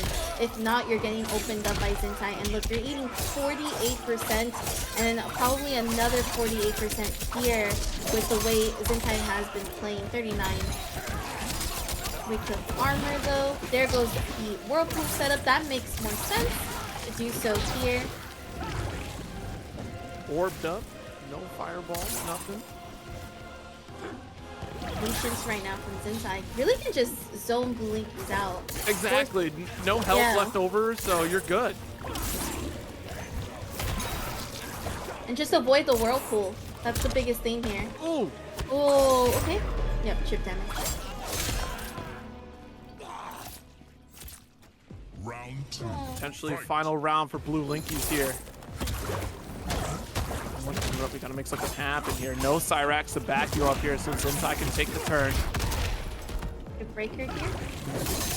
Oh, hey, we just sent I like it to that. spin. Yeah, because you're still in recovery from the orb shield. So why not take advantage of that? Does get the rain hit and the vertical Cyrax for 39%. Does cut it. The blade charge. Yep, keep your space. You can't hold back the rain. Final round. That's true. There's one too many droplets. It's also water vapor. I mean, that's one giant cloud that you have to try to, you know, make disappear. That's tough. Nice pickup here. Keep Baraka bounded full screen situation. Orb set up to shut down fireball opportunity. And great walk back for Bluelinkys, knowing the exact space to down forward too. And one check from Bluelinkys. Great throw tech though from the back escape. So very nice. Oh, but the jump in from Zintai, and Bluelinkys can't break from this. Doesn't even reach to the second meter at this time. 15% gone. You might be done here. No. Here, yep, gonna break. Oh, away from that. Gets activates the breaker. Does have Fadeable into play. Can do quite a bit of damage. There we go. I was just gonna say after you were done, we need to start paying attention to the space that Bluelinkys is at, because Bluelinkys can go for these ducks here. That range, Zintai is going for a bunch of highs from Baraka. You don't have to really worry about blocking low at that point. So yeah, duck through these, get your stand punishes, and just like that, Bluelinkys getting one off with a fatal blow finish, 2-1 in the set. Very nice. Looking really nice there. Potential Bluelinkys here can do it essentially. It's like you said, the spacing is really important. And also just the fact of like, okay, let Zintai make some of these riskier options, and I just need to be aware of it. Cyrax. The Great Hall. If I agreed to help find a cure, I'll need more than Those sequins on Rain's mask? to trust you. Yeah, actually, you know what? Rain, slay, okay? Slay, my king. You got this. Oh This man, is not this- bad. This is why you're king. Whoa. Good air route Hopefully here. one day. One day, maybe. Go for the portal setup again, too. Not close enough for a whirlpool setup, so I totally understand. A little bit of a wonky situation. Okay, go for the sleeve. Down one once again. Oh, the slow overhead! But this is what we were talking about. Zintai going for these more riskier armored blade charge. Bluelinkys needs to be a little bit more wary about it. Did try to up block, but that was not gonna work out. That's tough there. All right, already got the throw. Great position for Zintai here because he just keep chipping away. Yeah, and the reason why Zintai is not fully sending it, as you can see, no Cyrax assist. Goes through side swap, which is a great call from Bluelinkys, but still Zintai able to stand up, press buttons. You better break because it was going to be death. It was. It really, really was. Both players in Fatal. Yo, no way. No way. Yo! Zintai said, just do it. 15 health left. You caught the fireball with 15 health left there. My goodness. The armor. Fatal Blow armor just helps. Yep. I think, because what were we at before? I think we were just barely above. We were like 50, I think. Yeah, that's where we're at. Yeah. Once again, the space team. Good block there from Zintai. Can do the down one to stop the spray from happening. Bluelinkys, though, drops on the air combo. Very important to get that hit on the Cyrax assist too, because look at the delay on the recovery of that assist from Zintai. Free territory for Bluelinkys to pressure in. Oh no! What a call out on the portal from Bluelinkys and Zintai to stop it. They finally set up the portals, and Zintai was already there with the down forward two to gobble it up. Once again, Bluelinkys trying to flawless block some of that string, but it has not been successful. The Matr! That was nice! Important here, lined up one round apiece. Oh! Yep, look, at this point, Zintai is not staying grounded on those full screen approaches, so Whirlpool at that point might not be a great setup. I want to see Whirlpool on hard knockdowns potentially, but one portal. See if we can get something going here. He brings up the shield to avoid getting hit by Baraka's projectile.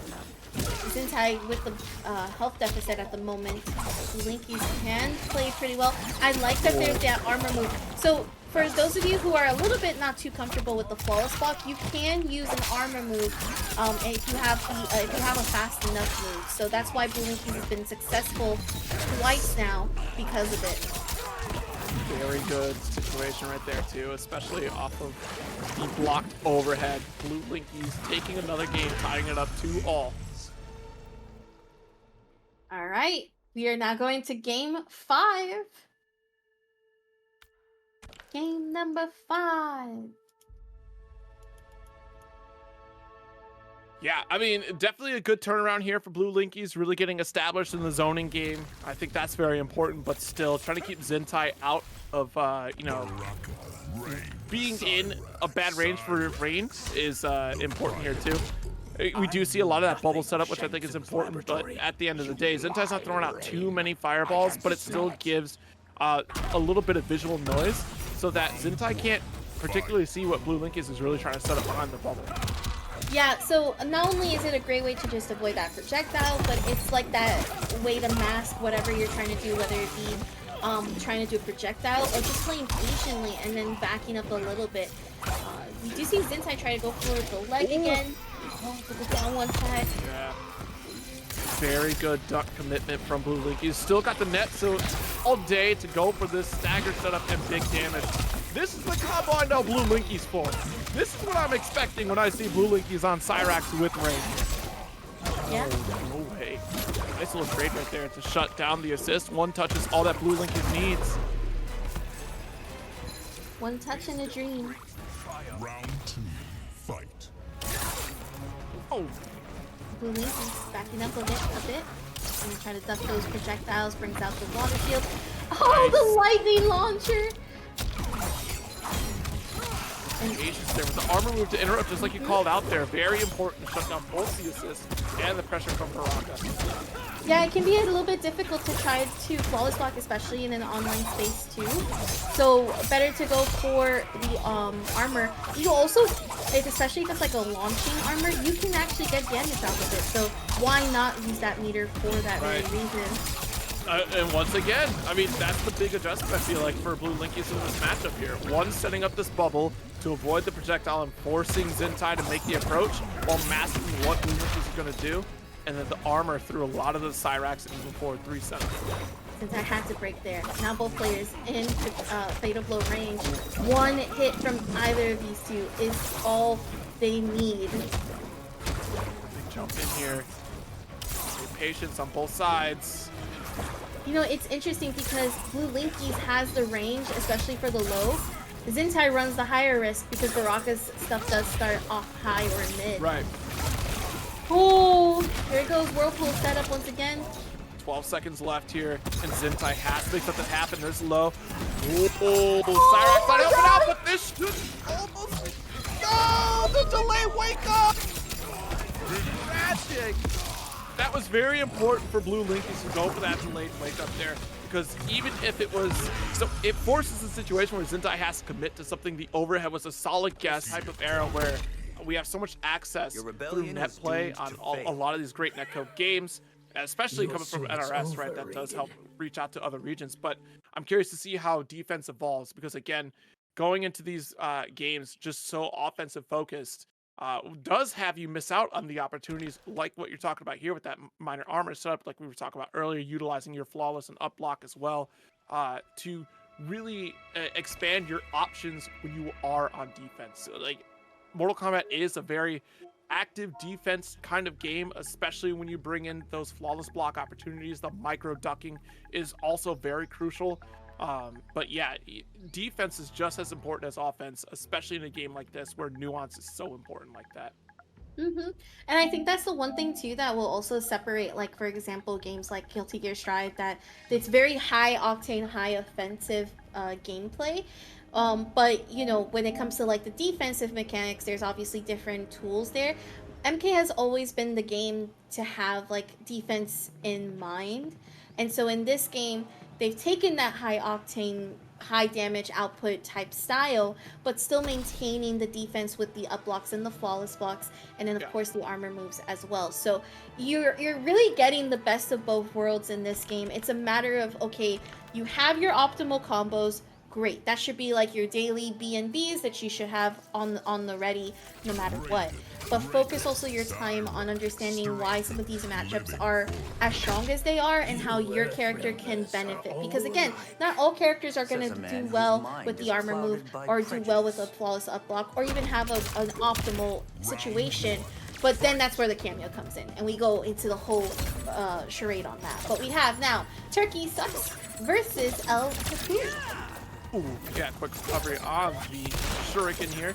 This could be very interesting to navigate because there's so much to try to cover with the armored electric fly. We'll see if TurkeySucks can contend with the very fast zoning game that is Reiko. Shut down Striker though, that's good stuff. Yeah, and that's one thing we saw earlier in the match, especially with Big Bird and Kush, is that the Striker cameo on Reiko really helps cover some of those slower responsive like moves that we've seen, and also adds to the zoning potential despite having shurikens already. Right. Oh, nice back jump here from Turkey. 4-2-2 and no 4 after, thank goodness, because ElCucuy definitely would have had a punish on deck for it. Hold the plus frames from Cyrax. Oh, got caught low! Wasn't expecting the hit right there. That's unfortunate. Gets hit by the last hit on the grenade, blocks the shurikens, gonna dive out of there, but still gets hit by the shurikens again. He's gonna try the low profile here. Goes for the 4-4. Flawless blocks to prevent the chip damage. It looks like TurkeySucks is getting caught a little bit here with some negative edge on some of these electric flies. Because when you hold block and then you input the electric fly special, sometimes after letting go of block, quick enough, you activate the EX version of it. But the timer does not work out for ElCucuy, so that round will be going to Turkey. Yeah, really good patience on Turkey. ElCucuy really needed to do more than just a grab. It just needed more of an opening to establish damage. But this is good for Turkey right now. Yes, indeed. Got the full extension with Cyrax to help out. Okay, down one check. Gonna go for the back throw to keep Kukui in more towards the corner. And now really Turkey can just kind of sit here, maybe zone a little bit every now and then. Has to be careful of the shurikens because those do a lot of damage. It's like 85 without the meter. Oh no! Oh, does drop on the combo. Now Kukui gonna be pulled back in, but the Cyrax, no way! Still got it because of the chip. Okay. That was a little messy spaghetti situation right there. Uh-oh, spaghetti-o scenario. Everyone dropping a little bit here, but it does come out in favor of Turkey. Very nice, though, from Turkey indeed. Getting outzoned. Kukui is getting outzoned. Yeah, and that's kind of difficult for Raiden to do. Like, yeah, Raiden does have the enhanced electric ball that does help out. Goes a little bit faster on projectiles, but Your rebellion was doomed you know, to fail. again, this is one of those games where projectiles interact in a very weird way compared to other fighting games because normally they don't flash. And that much is definitely true for Reiko's shuriken along with the electric ball. But you're going for that speed advantage so you can get the hit advantage over the opponent as opposed to the regular. So nice duck on the shuriken. Maybe that's underway once again. So there's the overhead. So Down back one to tech. one. There's the Darius helping you out to get the full extension. We do get that side switch too, which is really nice for ElCucuy. Still gonna allow this full screen though for Turkey, and that's what you kind of have to be a little bit careful of because Raiden does have that mobility tool to kind of just fly in and out of the map. Oh, nice. Didn't spend the meter on that one though. Could have gotten a little bit of extra damage. If you would have spent the meter, you could have gotten. There it is. Yeah. I think it's because it might not have killed, and you wanna. I've always been of the mind that when you use your fatal blow, you need to use it for the kill. That's absolutely fair. Because any amount of health left, you're in like a weird situation because your opponent could be getting ready to be like, okay, this person's gonna do this now. Yeah, and you know what? That is a fair point because the life point that ElCucuy was at definitely would have killed that first down 4-2 scenario. But that second one, absolutely. All right, so a strong start in the second round for ElCucuy. Full screen scenario and goes for teleport. That is one answer against the Reiko zoning, but even still, you have to know for a fact Reiko is throwing shuriken because the startup of teleport will absolutely blow up the teleport before it even gets a chance to activate. Yeah, and even though TurkeySucks is using the 4-4 to try to low profile those shurikens, it's not, when it gets metered, again, that hitbox is a lot bigger, so you can't just low profile it. Okay, bringing out the shurikens again. Able to catch it. Another catch on the teleport, very nice. That's gonna force Turkey to do the breaker. Yeah, just outside of the range of the starter for Reiko here. Good dog. Great movement from both players here, and Turkey is definitely walking down ElCucuy, but we're sliding on in, and just like that, electric flying into the DM. Ooh, the staggers on these from ElCucuy. Gonna block the 4-4. Gonna have to hold all of that shift damage. Wasn't able to accomplish the flawless block. Expecting a good attack here. Whoa, got the full scoop. And we're looking a little dizzy here at the. Oh no, what a drop! Meter that? Absolutely meter that. But no fatal blow. So it's just gonna be, you know, the easy 300. Nice punish. Yep. And I have seen Reiko's actually drop that more often. And I guess it's the timing of it is very strict.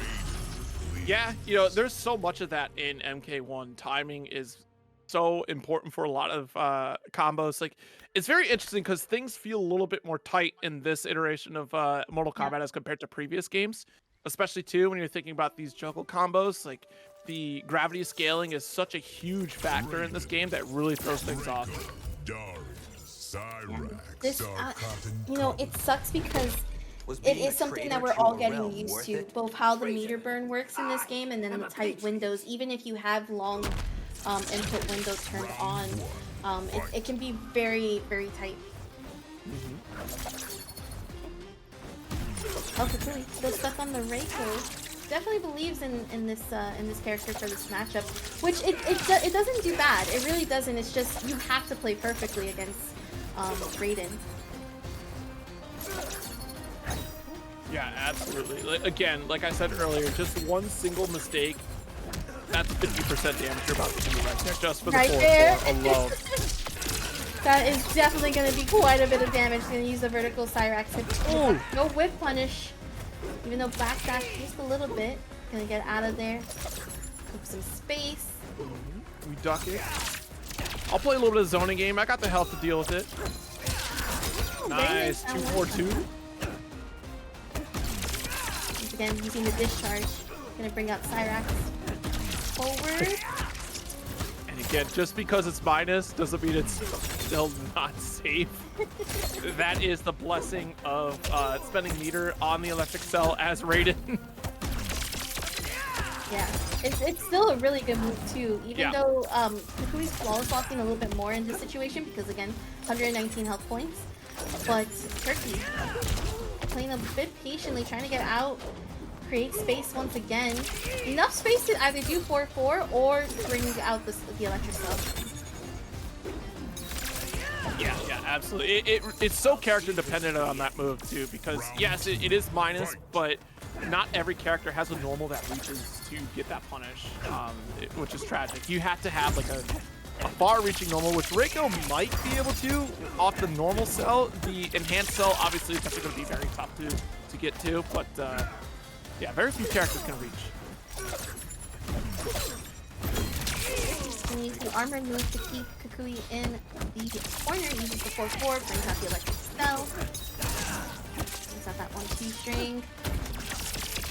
Ooh, nice flawless block. Again, flawless block helps not only change some of the move numbers on block, but also allows you to avoid all of that chip. So not just from that move, but from anything that follows right after. All right, we're out of there. Strong life lead. Welcome to Electric Battery.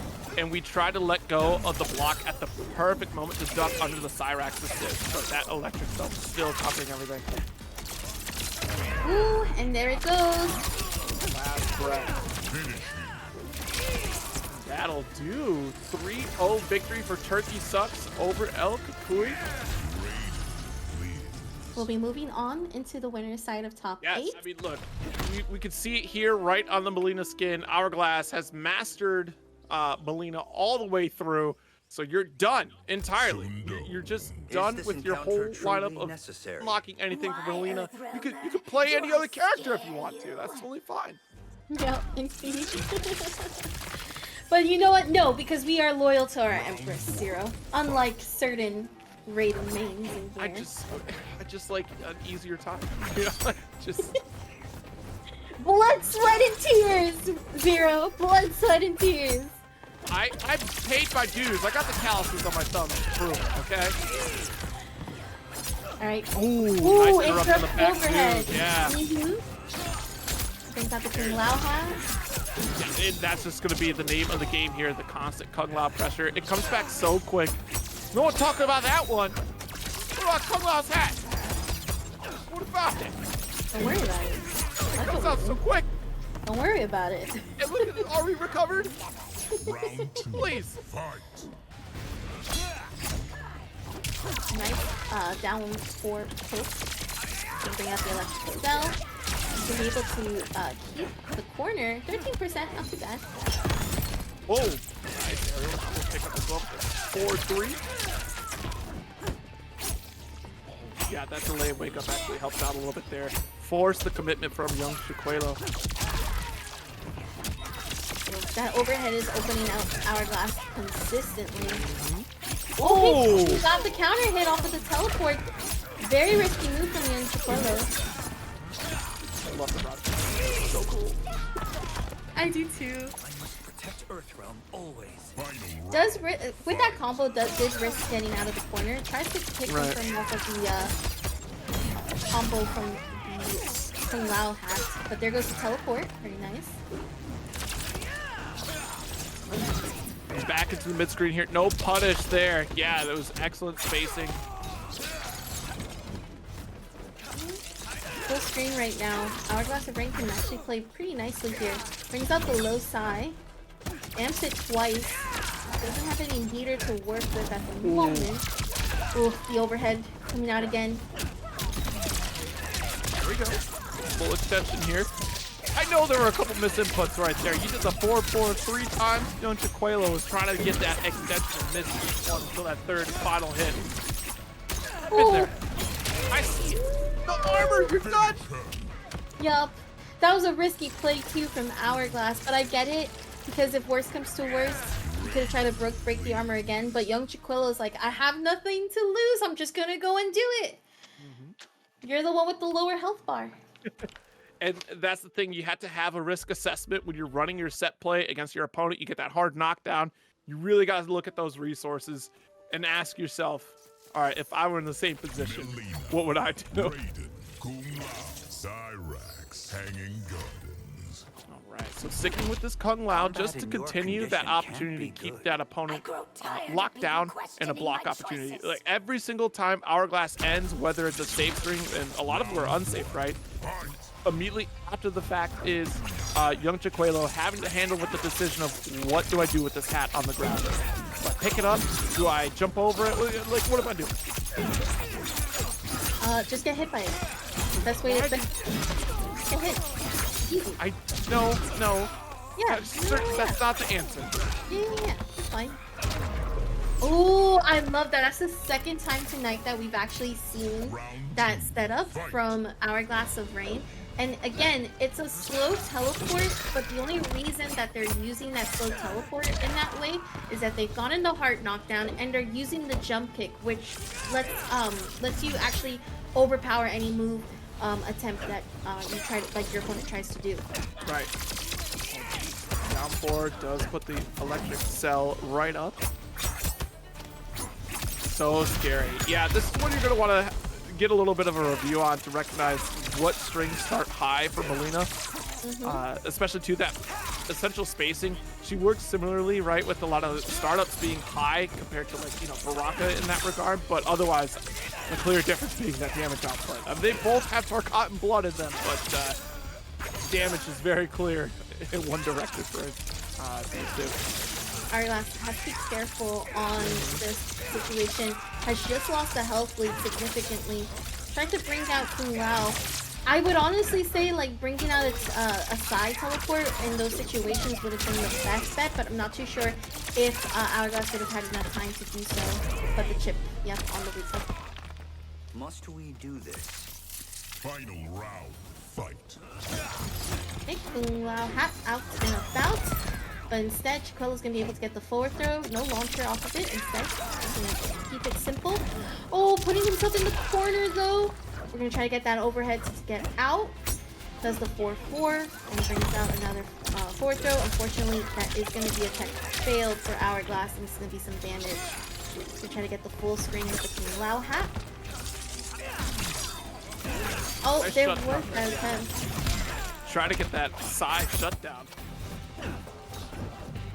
Yeah, it was a good attempt. It is one of those things though that, like, once you see Chicuelo start charging up a full projectile, makes sense, but if it's only one, he's gonna be able to recover fast enough. But this should be Hourglass's round with the ball roll. I wanted a brutal. Where was my brutal, Hourglass? We ain't got time for all that. Mileena wins. I want my brutals, okay? All y'all want these brutals, these fatalities, stage fatalities. I didn't see y'all using the stage listen. fatalities in MK11, okay? I want my extra 30 seconds, please and thank you. Okay, all right. If that's all. I want the blood, I want the guts, I want the glory, I want my 30 seconds of brutality. People get PTSD working on this game, Saki Sakura, because of all the reference photos they have to look at. I'm sorry, but I'm trying to make it worth it, that's all. I want to enjoy this game. PTSD worth And it, it's gruesome. honestly. That's what we're putting out here. The teleport. Not working this time around. Be able to get the forward throw here from Hourglass. Using the low side. Amping it, trying to get the to use as a teleport, but unfortunately because Mileena gets hit, she's not going to be able to do the teleport right after. Nice 4-2-2 coming through. Let's hold this corner. Very good. Oh no, but does get out of the corner. Again, it's that situation with Cyrax. You have to be very mindful of what you're trying to do, especially with that vertical hitbox. Yeah, it's so interesting too. Again, like consistency across other cameo assists too, but also you have a very distinct reason why you're taking Cyrax here. It is for that safety on your unsafe strings to get the chip damage. Can launch it and bring out the low. Yeah, that was a good delay link up right there too. I don't think we committed to an actual delay, but at least the timing was off with the hat. No! Could have had a solid punish, but not good enough on the confirm. Full screen once again, but now King Lao hat comes in and then Storm Superman dive away from that. We're back into this full screen range again. Chip overhead. Oh, another one. Are you gonna do it again, Chiquello? No, you're gonna do one. Of course you are. Of course you are. This is gonna hurt quite a bit. What do you know what I mean? Block your There legs. it is. Let's go. We got a Bruno. You see, Chiquello's hearing me. Chiquello knows. There you go. Oh, so now you cheer for Raiden. Brutality. Right. Raiden wins. All right, some good start here. Yeah, I mean, again, just the options that Raiden can kind of force the opponent to have to really navigate like the neutral in general, especially if we're going for this back two overheads, forcing the opponent to block the mids, and then force them to stand up after with back two. It's all about conditioning, especially getting that open opportunity to get the forward four into, you know, confirm like the down forward two. Mm-hmm. Yep. And Chiquello just needs one more game. Really putting the challenge on Hourglass of Rain, actually. Oh, no. General Shao. I like this. This is actually a solid pick. I like this. Oh, no. Okay. Why would that be a solid pick, though? Out of curiosity. So next Lantern the way that General Shao kind of covers a lot of that spacing that Raiden wants to play in, you can kind of steal a lot of turns, especially when you go for his mid strings. Like if you start off with your stand 2 off of General Shao and then keep following that string, you're safe enough that you can re-challenge this crouch 1 and then continue the pressure over and over again. Like Shao can just be an absolute bully to Raiden, and there's nothing Raiden can do about it. You just have to play neutral better than Shao. And you make a mistake, the exact same reason that you don't want to make a mistake against Raiden, you don't want to make it against Shao. Ooh, this is going to be a punish there for young Chiquello, and we're already on potential match point. The damage output from Chiquello has just been phenomenal because he's Raiden. I will make all of these comments. You struggle against Raiden. I have. I've done it in the mirror too. It's fine. We know what it is. Oh, we do get the launcher. Oh, Hourglass gonna have to break. Oh, do the breaker there. Okay. String, of course, to carry over to the corner. Doesn't commit to the 4-3-4. I like some of that stagger to go into the clean wild hat. Oh no, but still continuing the string afterwards. This is it. Yep, you're done. You are definitely done. 3-1 victory for young Chiquello on Raiden. the new Earth Realm champion. They both been streaming their runs. Don't you ever miss So if things, you want young? to catch up on Madam some of Bo's their games, cooking? as well as check out and ask them questions, definitely be sure to check out. Almost everybody in this bracket has streamed at one point or another. Round 1. Fight. Yeah, so consistency is going to be so important. That's a key word here in this matchup alone. The Goro assist is going to make things very consistent for Kung Lao, especially when dive kick starts coming through. Up block. Woo, yep, exactly like you called it. And we're gonna break earlier actually for JustNasty. Try to go for the down forward one here to get the anti-air. A slow walk down. That is a quick dive kick. Ooh, an anti-air too. Very nicely done from Bluelinkys. Oh, too early on the meaty overhead, so that's a big opportunity with the cross under. Smart moves from JustNasty. This Kung Lao setup too. Yeah, that's a full cancel forward here at Vicious Vapors. Also gets the free invincible too. That was actually really nice from JustNasty. Very smart play there. Round 2. And that's the thing too, for those of you kind of wondering like why did Bluelinkys bring out Goro after the armor move, it's because Goro keeps you plus and safe. And so because of that, depending on how far you get pushed, you can also get a launcher like this as well. So this is a great opportunity for Bluelinkys to keep quarter pressure right now. Jeez, what a pickup extension after this too with the Goro assist. Just one more combo is all that Bluelinkys needs to take the round. Down 3 checks. Nice block. Gonna have to block the Kung Lao hat. It was definitely being held on. Yeah, good zone out here. Definitely hold on to this low hat. Doesn't want to get caught jumping here either. The dive kick didn't even summon Goro at all. Just said, nah, I'm committing. Good. We commit around here. Nice. Down 3 checks. Doesn't get to block the second hit on the low. Now JustNasty's invincible. Ooh, a little hatch set up right there just to get a little bit of extra damage. Ooh, I like that. Really conditioning Bluelinkys to walk forward here. Vicious Vapor does get interrupted there. Low hat once again out. Does get a hit, but not going to be able to hit confirm. Does go back into the invisible, but Bluelinkys' reactions were on point. It's going to get the armored move as well as the Goro launcher. Said, I can't see you, so I will just punch you really, really hard. All right, big pickup and a good grip of damage at 37%. The outward one didn't hit, but the hat saved the day.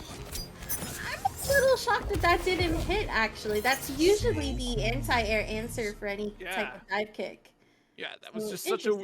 It was the angle. It had already just whiffed over Kung Lao before even Kung Lao got into the knife range. So it's tough. The angle is weird on that down forward one from Smoke. All right, JustNasty on the board. Absolutely. Yeah, I mean, honestly, Bluelinkys definitely aware of this matchup here, has labbed it up, and, you know, imagine labbing up a matchup and then you understand how to defend against it. No way! I want to help test Raiden's sister. Well, who is Raiden's sister? It could be Fujin. Right. Yo, imagine. I want it so badly. You don't understand. I want it so badly. So badly. And before anybody says, oh, but the Fujin's a guy's name, check out Final Fantasy VIII, where one of Sephiroth's minions was named Fujin, and then come back at me, okay? Alright. It's very true. Yeah, they only mentioned Raiden's sister in the match loading screen. Definitely not mentioned in the story. Alright. Great throw tech. I was actually calling out the forward throw from Bluelinkys, and now JustNasty's out of the corner.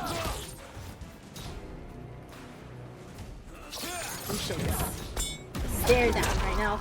Very good armored move. And we're going to be able to do a full corner carry.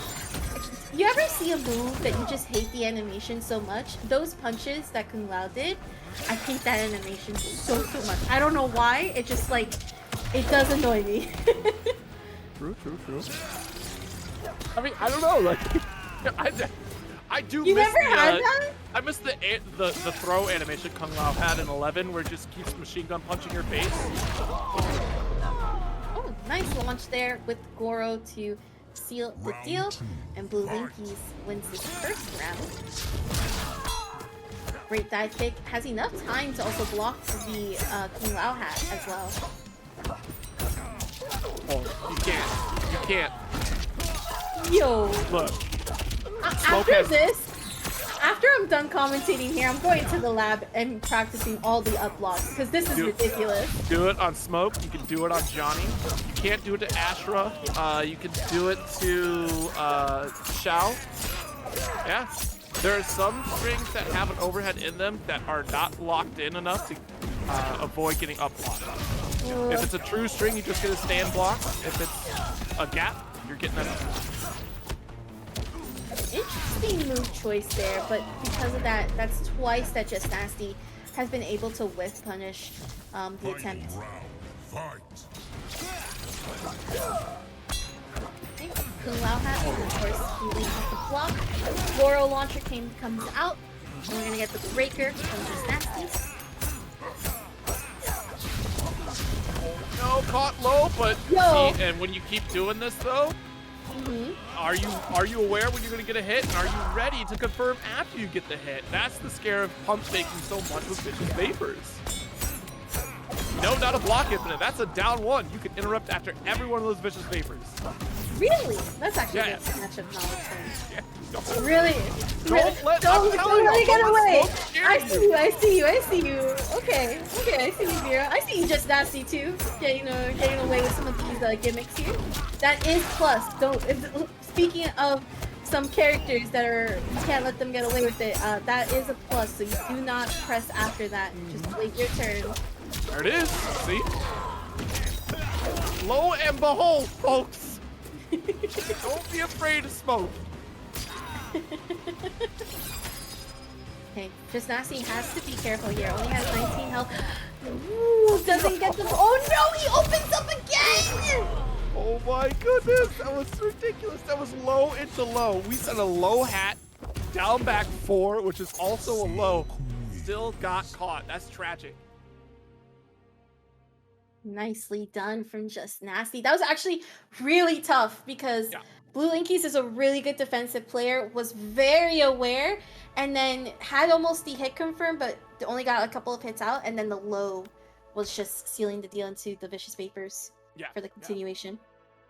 It's, again, it's so much of informational overload, right? You have a decision paralysis situation where, all right, is this Vicious Vapor that's in my face going to be the low that I'm looking for? And that's a condition that we see JustNasty do quite often. When JustNasty starts pump faking with Vicious Vapors often, you're usually seeing that forward 3 just because you're trying to force your opponent to block low. And that opens up the next layer of the offense that gives JustNasty the opportunity to go for back 2 in mid-screen. So you start getting used to the appearance of the smoke disappearing, and you're thinking, oh god, that's a low. But the reality of it is it going to be the high, or is it going to be the low this time? Cyrax, Kung Lao, the fire temple. Oh, we do go to the rain How do I pick. fight someone who can Why drown have a city? sequence again? A question you should have asked yourself much earlier. Geez, Spider-Man, how are you going to do this? Round 1, fight. You fought someone that could bury a city once, so you should be able to fight someone that could drown one. You know what? Leave Ryan alone. Yeah, he's had a hard life, okay? So is Smoke.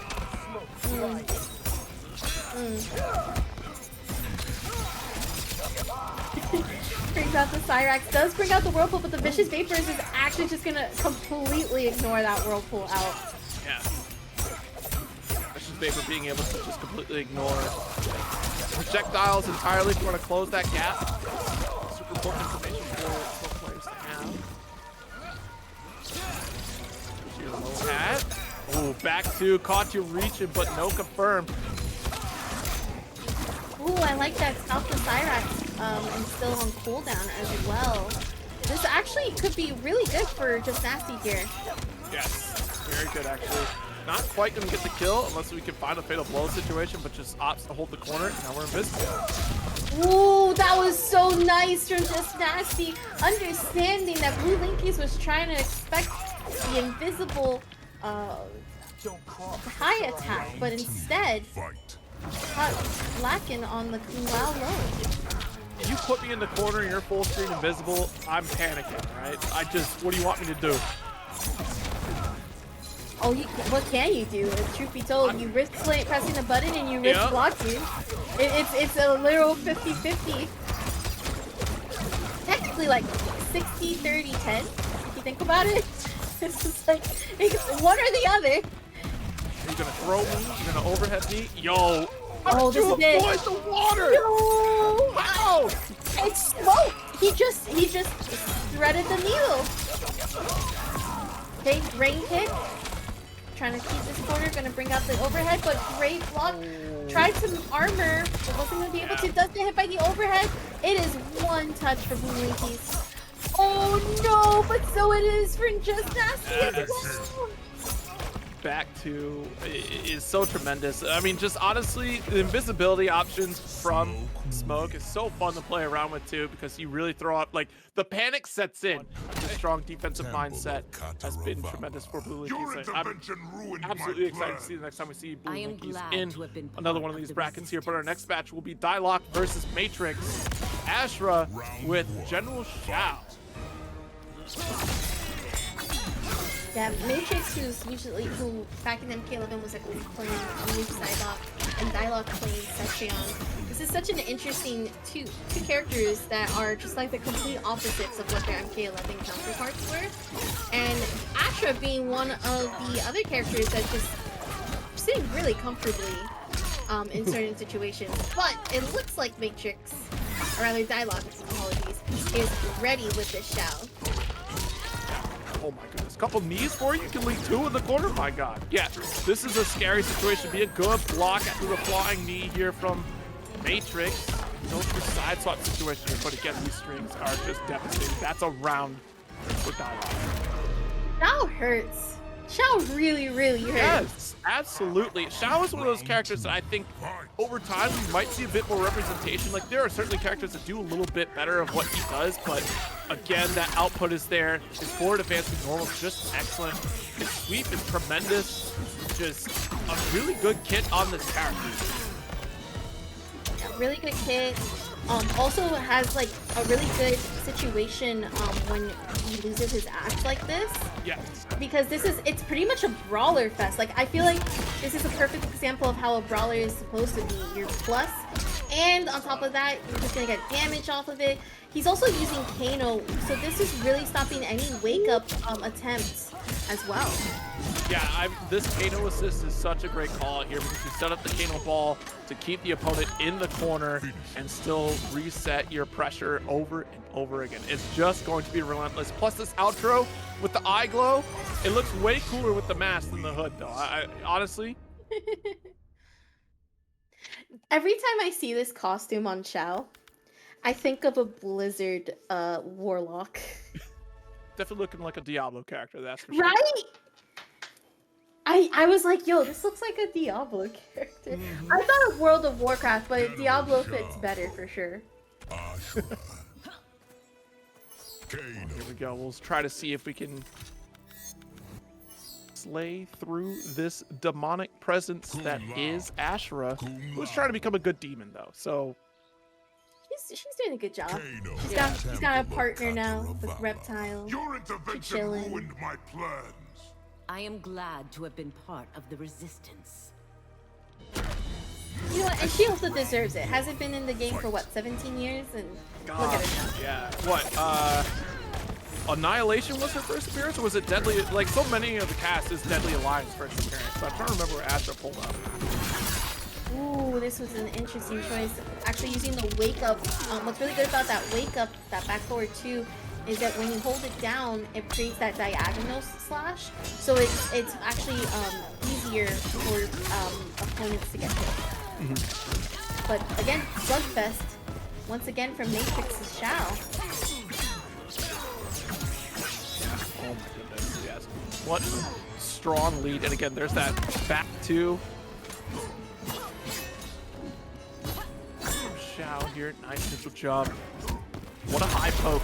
And that's so scary too, because if you do end up blocking, like I said earlier, in the matchup with the Shao pick against Raiden, if you end up blocking the first hit of the string, Shao is probably going to get that turn right back. You have to play the guessing game of down one, whether or not Shao is going to commit to it and give up the turn, or steal your turn thinking you can punish here. Like, this is a very high knowledge check character. You have to make sure you understand Shao's frame data if you're going to challenge. Okay, there goes that wake up option again from Matrix, apologies, but the armor through the launcher move to up block, and this is going to be very much plus on hit. Very good combo here from Matrix. Down one check. Low hat. I don't need a down one if I have a low hat. It's a down one for me. Fight.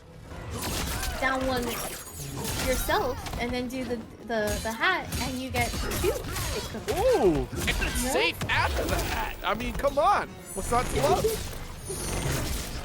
Yo, I'm talking about obstacle course. Just slam the hammer. Shao. I don't know. Shao is just so flabbergasting to deal with sometimes.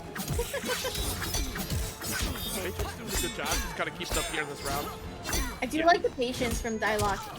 That projectile is plus when you do block it, so you have to be very mindful. A lot of people get hit because they think that it isn't, but it is. Ooh, there goes Kano Ball. Nice block there. Honestly, Dyloch almost opened up and Matrix was right in front of you here. Very nice from Dyloch. Great launcher, good patience, just patiently waiting for Matrix to make that mistake.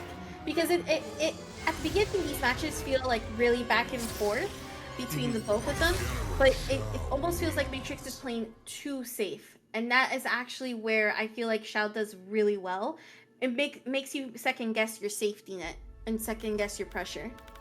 Yeah, you know, I agree that is probably what makes Shao so effective in matchups like this, because you know the potential that Shao has, but then that gives Shao even more opportunity to try to, you know, some of the dirtier things, like the ground slam that we saw really get set up by forward advancing with even back two, some of the highs with stand two, or even just drop the axe and continue that plus pressure.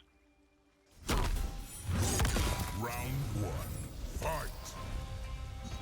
Okay, so Dyloch up 2-0 right now. Ooh. Great launcher here. Good start as well. This is another thing too. Shao also has a lot of health to work with, so even some of the best combos is gonna not hurt as much. But I do like the change to Scorpion. It is a good way to keep the damage going for Ashrah. And it also gives you the ejection seat with the back spear, also an overhead opportunity. Plus. Down one. See, again, that down one game that you have to play against Shao. We stay with the safe string, and we steal it right back.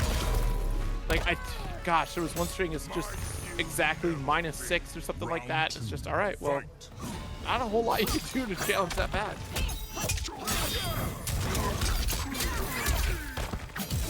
We're gonna get the last hit off of the back forward two in the air. Does get hit by the Kano Ball. Gonna try to get out of there with the back forward two on the slash. There's a projectile twice. Ball, hold the plus. Yeah, again, see, no escape.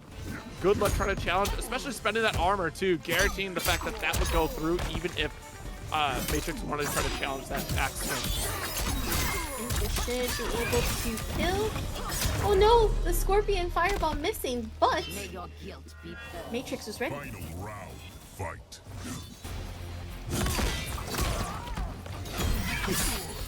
Keeping it safe with Kano Ball. And also playing the full screen zoning game as well. Good block on that low string. Leaving no opportunity for Matrix to set up this Fireball game either, but now axe is gone. Oh, and we have the darkness debuff as well. So every time the light attack hits, whether it be a projectile or one of her light moves, It should do a little bit more damage, but it is on a timer. Oh!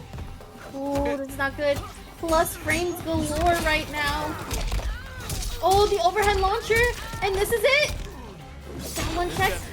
Oh my god. Yeah, absolutely. If He we didn't mash X, wait. we might survive. It's 305 here for the damage. So, well, let's see. Well, this is 1050 health character too. Yeah. This is multiple though. Yeah. That last part of the hit. I'm wondering if he tried to break and it didn't work. Or he got Oh, his true. meter. Yeah, because I think the assist was already out too. I think it was already coming out. That might have on been the what field. it was. The assist might have been out, and so the breaker couldn't happen. You are absolutely correct there. Are we playing Russian roulette with the respect? I see. You don't want to be too biased when you pay respect. You know. No. We gotta be biased. We gotta support our demons. General Shao. Yes. But young Shao here. No, Kano. Scorpion. no. The flesh pits. I appreciate they kept the same voice actor. Control of his Honestly. minions. I am I no do longer too. I under do too. his spell. Really well done. You also play the story. It's quite a story, actually. Like, really well done. Very important y'all play the story. Again, this full screen does reach a little bit. Not a first hit, I believe. So we have lost that opportunity to get that bar. But does get the overhead. We're gonna grab. You're gonna get slammed on the axe. We're gonna swing the axe. Yep. Okay. Already caught high this time. Again, like so many high opportunities from Shao. We've not seen any of the mid show up yet from Dyloch, so honestly, it might be a safe bet to duck against Shao a bit longer. Caught doing that up block. And unfortunately, that was a good throw, but we do get a launcher. We got a double. We got loops. Oh! Do it again. 46%. It's not bad. It's not bad. Off a down Really back nice. 3, absolutely. I love that. The Scorpion wants to protect Ashrah while she did the low, but this should be it for this round, because it should be. Absolutely. I love how we weren't sure about the wings in the last round, but we're 100% sure this time, because we just know that Shao hurts. Well, I was squinting at the health bar because I thought I saw 305 from Dyloch that round. I thought, okay, well maybe if we start playing the minigame, which is back by the way, you could survive this. But I don't think even Dyloch pressed for the minigame. Plus frames. Down one check. Goes for the grab, gets the forward throw. Matrix in the corner. Sword stab with those normals. Nice break though. This is still very doable for Dyloch. What the warp into throw. Okay, Darkness debuff is on Dyloch right now. The walk down though. That walk down is so scary when you know it's Shao. Good armor through to get out of that corner there for Matrix. Very smart play. Final round. Fight. Okay, we are on potential set point again for Dyloch. But we are also on the opportunity for Matrix to continue the reverse 3-0 if possible.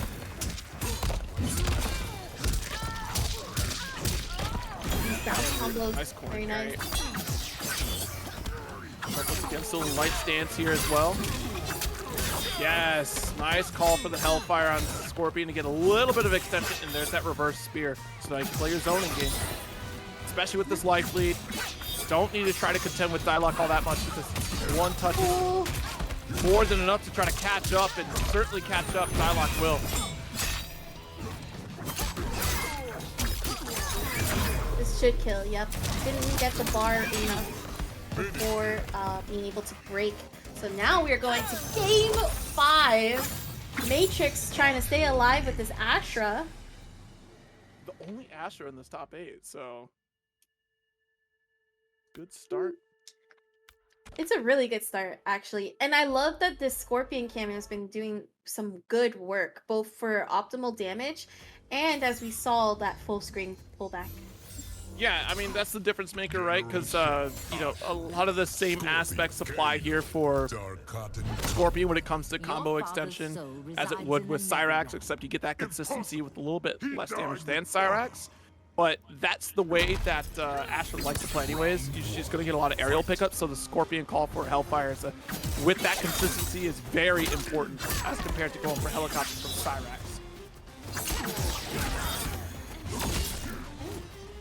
So game number 5, it could be either player's game.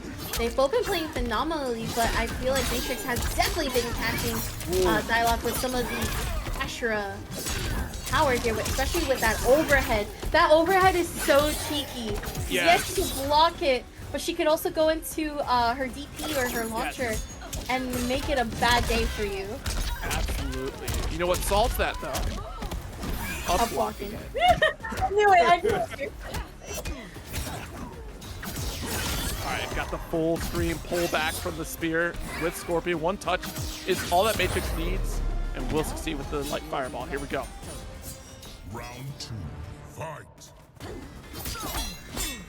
Jeez, yep, shut down Kano. Able to swing. Good block. That was great awareness. Right after the sound, immediately stopped. That's also one thing too that's been hitting Dyloch often. Okay, we got the armor launcher. Gonna actually break through all of that and really set up a nice point here. Plus strength galore. Oh, armored up. Wasn't able to block this time. A little bit too much recovery on that string. Nice sword normals for the punish. Takes to the skies.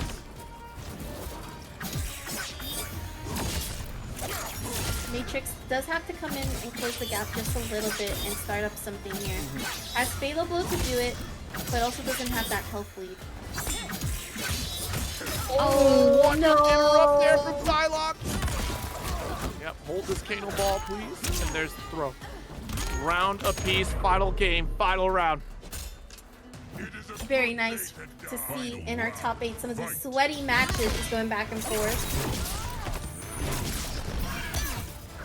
Oh, no punish.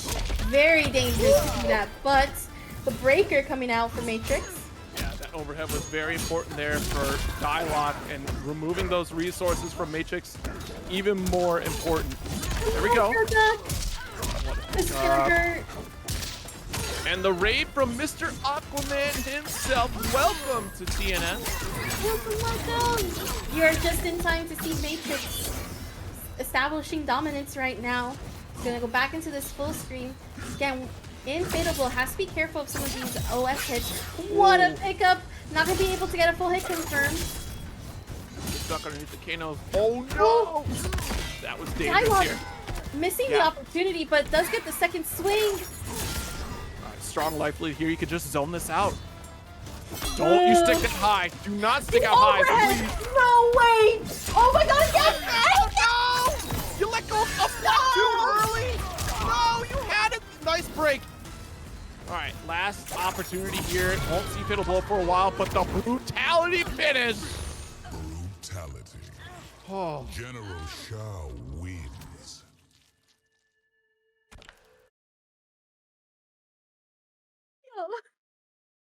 Whoa. I've stepped through the looking glass. I'm not How far happy. down the rabbit You're not hole happy. will I'm you not go? happy. What? No, I don't see Natara. I got Raiden in these finals. I'm not happy. Come on. I mean, just, No. they both have the same tools. Fight. You know, who's got the better neutral? Oh, you know, that's a good question, actually. I would love to see that. I feel like Turkey actually has the better neutral, but Chiquelo's just so much more aggressive. And the way this game is set up, just like right now, aggression is better. Yeah, oh, nice block on the overhead here, and also a flawless block. Keep yourself safe. Yeah, no jumping on me. I have a plasma shield. I coming in like the Terminator, okay? Round 2. Fight. Yeah, Chiquelo is just dominating right now. Really good. Hold that corner there. Nice punish on the electric fly. 2-4-2. Starting to do the same, giving a taste of Chiquelo's medicine to himself. Does whip on the back too, though. false box to avoid chip. Great throw tech though. Trying to avoid the back throw. Nice aerial pickup here, but the opposite side, that's an unfortunate situation for Turkey. Young Sequela. Why do you have the exact... Oh. I'm looking at these, you say blue, and I'm like, blue or mint? I'm like, that is too close. Give me gray and mint. I see the blue. I see a little bit of that. Yeah, there's a little bit of blue on the hat, but you know, mint is kind of blue. It's a teal, it's a shade of blue. It's green. Gray, you guess? There's clearly gray on Raiden. Oh my god. I cannot believe you just said blue is like green is blue. Alright. What? It's a teal color. It's like turquoise. What? Yo, you need to get your eyes checked, Zero. It looks like the what color is the ocean? Blue. It looks like ocean water. Chiquelo. Actually, Turkey getting hit by that Superman dive right there. Wow. Wow. Yo. Oh, but unfortunately the timer. Farmhand champion. Final round. Follow my lead. Nice jump in. Tiger's right here from Chiquelo. Steals it back with the backboard. Three. Don't even say which ocean is blue. See where I come from, the Gulf Coast is like a sea green. Okay. And it looks green. I don't know. Yeah, if you're on the East Coast, you definitely ain't getting blue water, that's for sure. Unless you're like in the Northeast, you're definitely getting blue water. But down in Florida, I've been there. Wow, whoa! Pickup here from Turkey. Oh, geez. Yeah, 4-2 gets interrupted with that down one. Oh, this is a really good launcher. Doesn't have meter so much to keep it going, so it's gonna be more of a hard knockdown. Chiquelo gonna get out of that corner, but the projectile.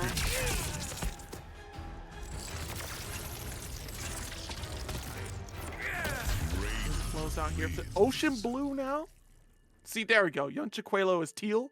TurkeySucks is now questionably blue. I cannot believe we're calling this color teal. Yo, are you kidding me? Teal, listen, teal is more closer to blue than it is to green. And Chiquelo has green. That's not even teal. Look, that definitely looks teal. Hold on. All right, I got the spectrum pulled up right now. Funny, Kung Lao. That is a bright teal. What in the realms? Aquamarine, if that. Aquamarine. No way. Yeah, look it up. Google teal right now. I am gonna Google the color wheel. I will Google the color wheel after this. Because I cannot believe that is not at least considered green on that spectrum. The 4-4 rather. Not gonna get a full hit confirmed. And Turkey's gonna get the back two into the Cyrax. Winterfresh is blue. So, there you go. That's Baja Blast Raiden. Yes, it is actually. Yeah, I look. He wants some Baja Blast after this. Okay. Flawless on the 4-2 here. All right. There we go. Back throw to hold his corner position. Oh, I like that. Nice. The armored move to actually avoid both shifts and to call out the gap that's in from electric cell. And this is going to be 4-4 to seal it. This is your last stand. Blue Gatorade? No. This is that's Pepsi Max. Raiden versus Baja Blast. You're going to see electric cell twice in a row. Are you going to do it again, Turkey? You did it kind of again. Oh, geez. Trying to go for that 4-4, but interrupted by the down one from Chiquelo. Is he down too far for the down one pickup, though? That guy goes out, uses the Superman dive to get out. Tries to jump in with the jump 2 and bring it out. There it is. Yeah, I was wondering, because he had the Cyrax right there. It would have been nice to go right after the electric cell to go into armor, because then blow up the Cyrax, lose the recovery on it, so then it wouldn't be available immediately. Wallace blocks both the hit, so avoid the stick damage. Does get the armor, and this is once again something that like we talked a lot about tonight. Whenever we've seen Chiquelo in these matches. It's that aggressive use of the Superman to be able to get out of these situations that usually are checkmate. But this is a good launcher here from Turkey. Still on the health lead. No whip punish, so wait patiently.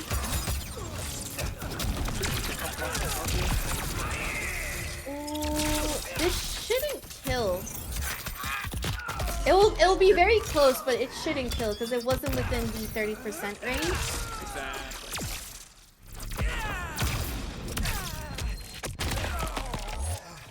Yeah. Oh, tragic decision pulling. right there because he had to hold the electric cell, and that definitely was going to happen there. Yeah, 2-1. Was it 1-0? Were you that quick, Lucas? Holy smokes. Yeah, Lucas is really quick. Great. All right, my bad. Also, I just want to point out one real quick agreement. Seafoam. Can we agree? I mean, that is aquamarine, right? So. Okay. Raiden. We'll agree. The game. This isn't funny, Kung Lao. Yeah, so I'm... What in the realms makes you think I'm him? Yo! Even the game does it! The game does it! Are you kidding me? I knew it wasn't crazy! Y'all have heard me week in and week out mix Kung Lao and Raiden. The game even does it!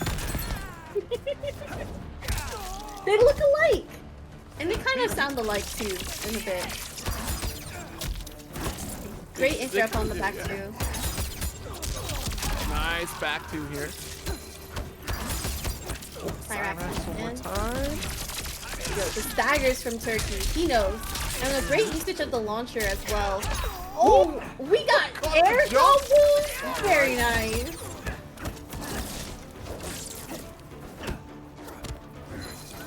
I'm waiting for one of these Raidens to evolve, and the moment they decide to 4-3 and a 4, it's gonna be up block.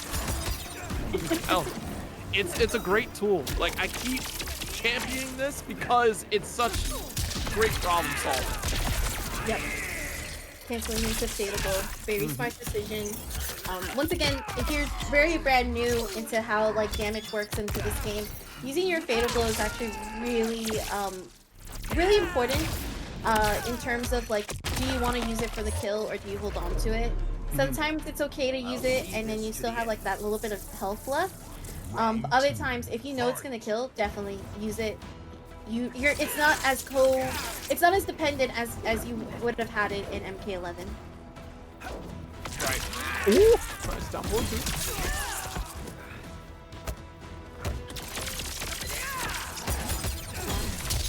Oh, the armor and a bit of a trade too. It looks like Chicola was trying to avoid the actual distance that Turkey would have gained there.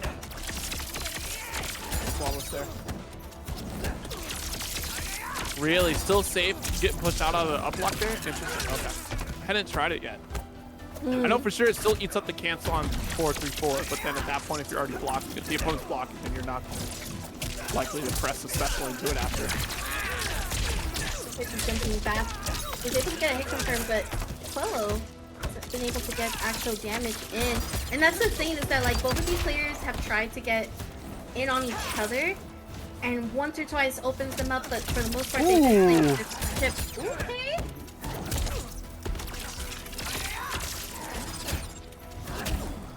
Interrupts the back two, staggers, but the Superman from the armor. This is low. That is not your best. Final round, fight. Last opportunity here for this game. Yo, the jump 3 immediate cancel into the electric fly. Back 2, caught you crouching. Nice down 2.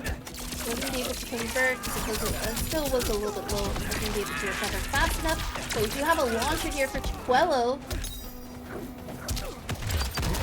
That's the jump 3. I do like the micro backdash from Chiquello too to get that down too. Pokes Turkey out of the teleport. Alright, the 4-2-2 still coming through. That 4-4 should have hit.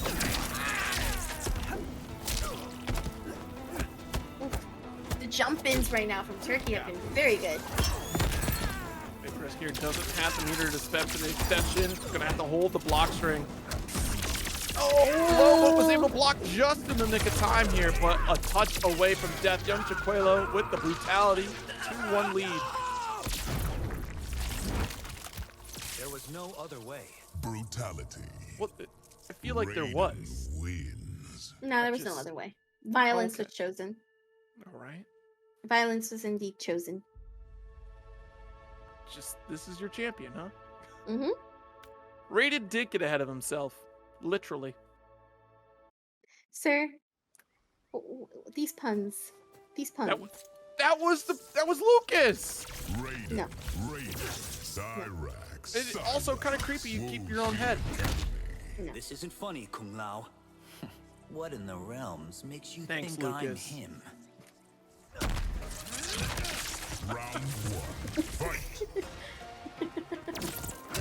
4-3 start. Doesn't commit to the cartwheel after 4, so here we go. Low.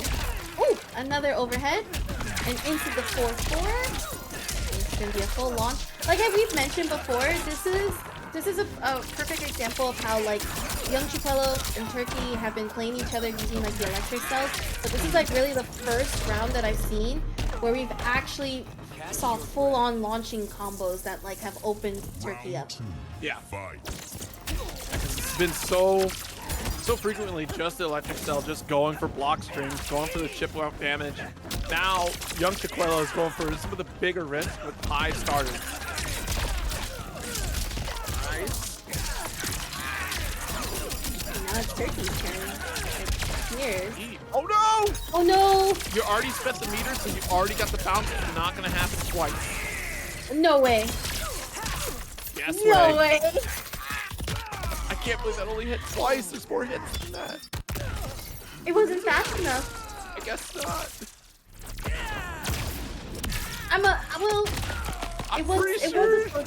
It was a slow startup so that it wouldn't have caught the fatal, on startup. But I think probably the second hit went through the first armor. Yeah, it just was slow. But okay, 4-4 to keep it clean. Has come. Final round. Fight. Yeah, jump definitely get electrical. 4. Oh, Cyrax the Betrayer. Okay. Let's go for 4-4. Gets into electric cell. Flawless block. Oh, that's gonna be a punish. Good call out from Turkey to be patient on that. Yeah. Tied up in this winner's final. 2-all in the set. Looking really solid. Looking very solid from these two players.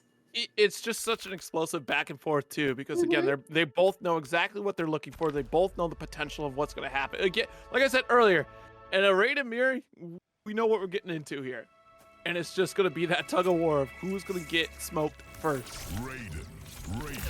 Yeah. Who gets opened up first? Who gets the health lead as well?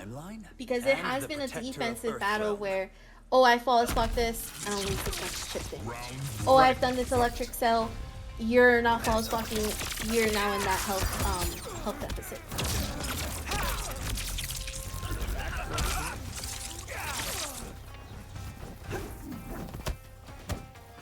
It's tough because I almost feel like Turkey wanted to go for the teleport in that position. It's just a game of chicken at that point. How long are you going to charge that electric down 4-1? Downward check with the recovery from the landing.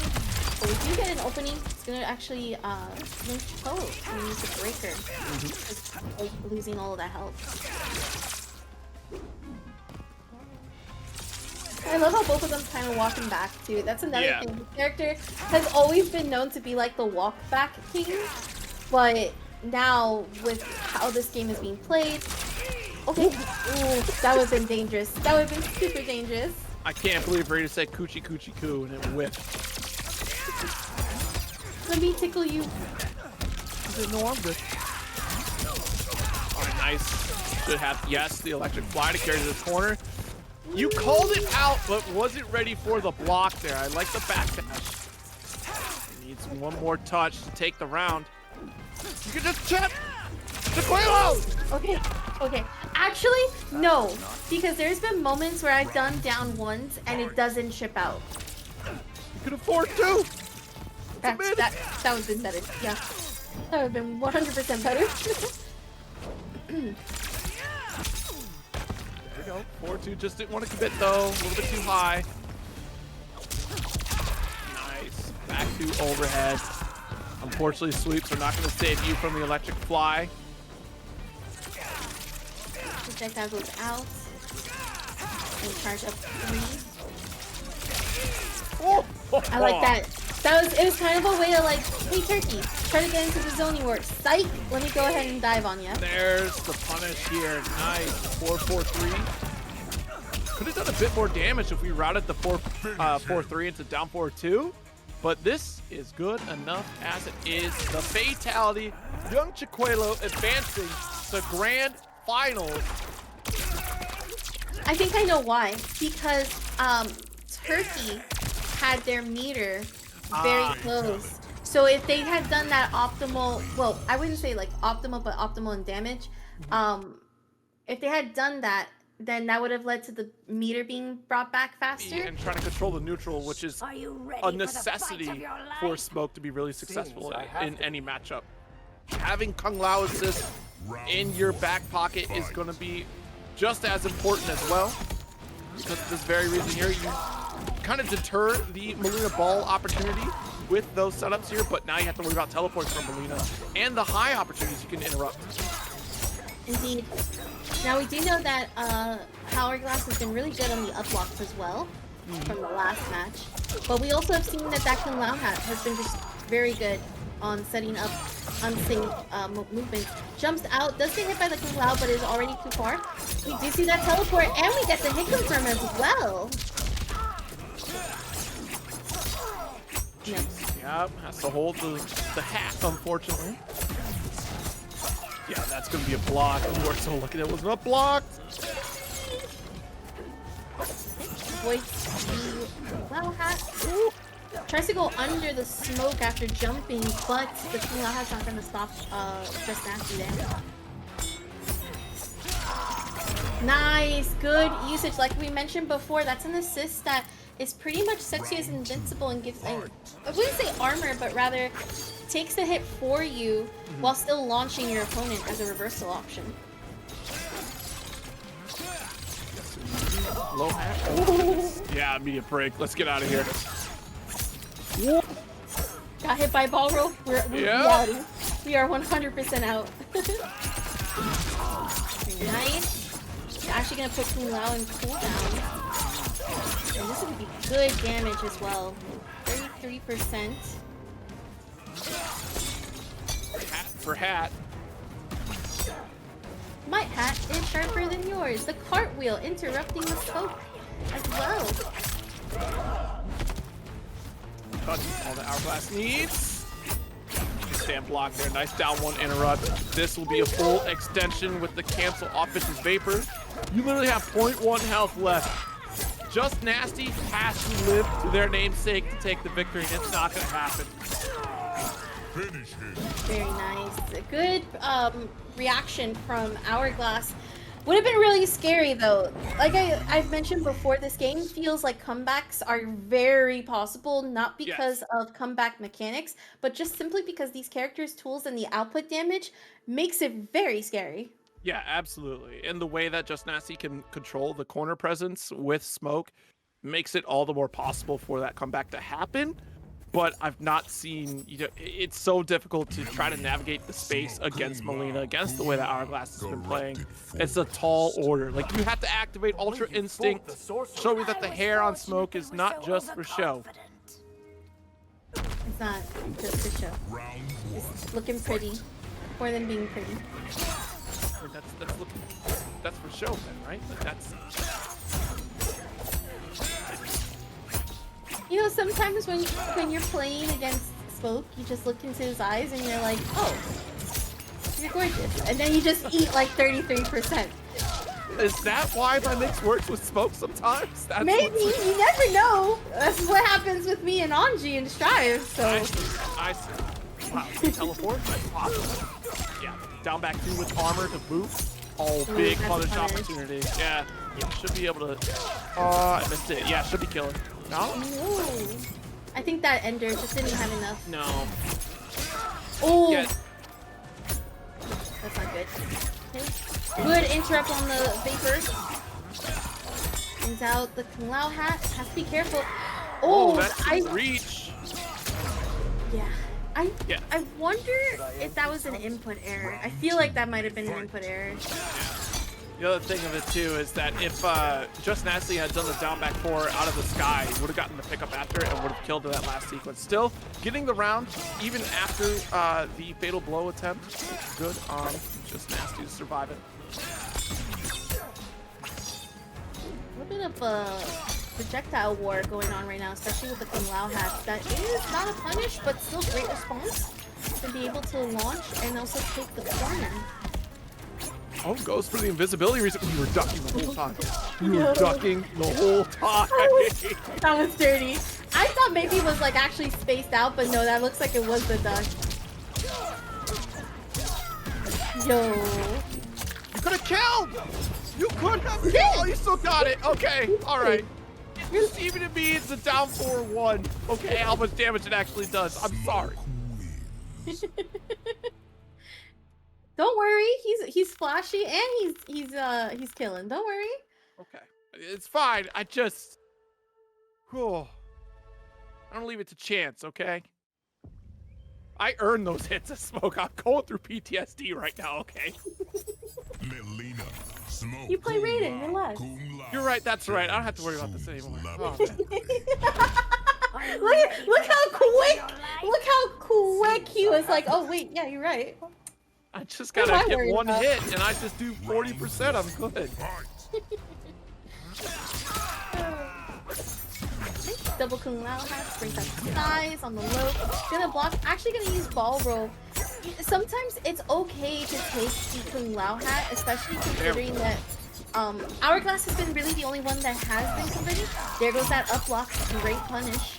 I also like to call out too that JustNasty is using a lot more of that down 4-1 to really deter Hourglass going for these teleports. So preemptive, especially set up with hat as well. This time around, not going to get the end here because we're landing right on top of the hat. So we should have been able to get the confirm, just not quick enough there. Boom! Nice reversal once again. And also, that input, for me at least, has been very difficult to actually convert off of. So Hourglass has been converting consistently all throughout the night with that, so that's really good. Just get the hat spinning there. There we go. Big back 2. Sitting there at about like 380 if we wanted to commit to it. There we go, we're blocking. Whoa, the 2 doesn't connect here with the vicious vapor does commit though. This is pretty much just Daffy's round. Oh, the down 1 check to take smoke out of the invisible. 1, 2, again. Full screen position. Oh, we are. That was a cheeky setup for sure. That was very dangerous. Double ball roll, but instead, JustNasty was going to be able to punish with the breaker. Down back 4 out of the sky. One more touch is all that you need. There it is. I am I think everywhere. that wasn't chip, right? That was that was the low hit. Yeah. Yeah.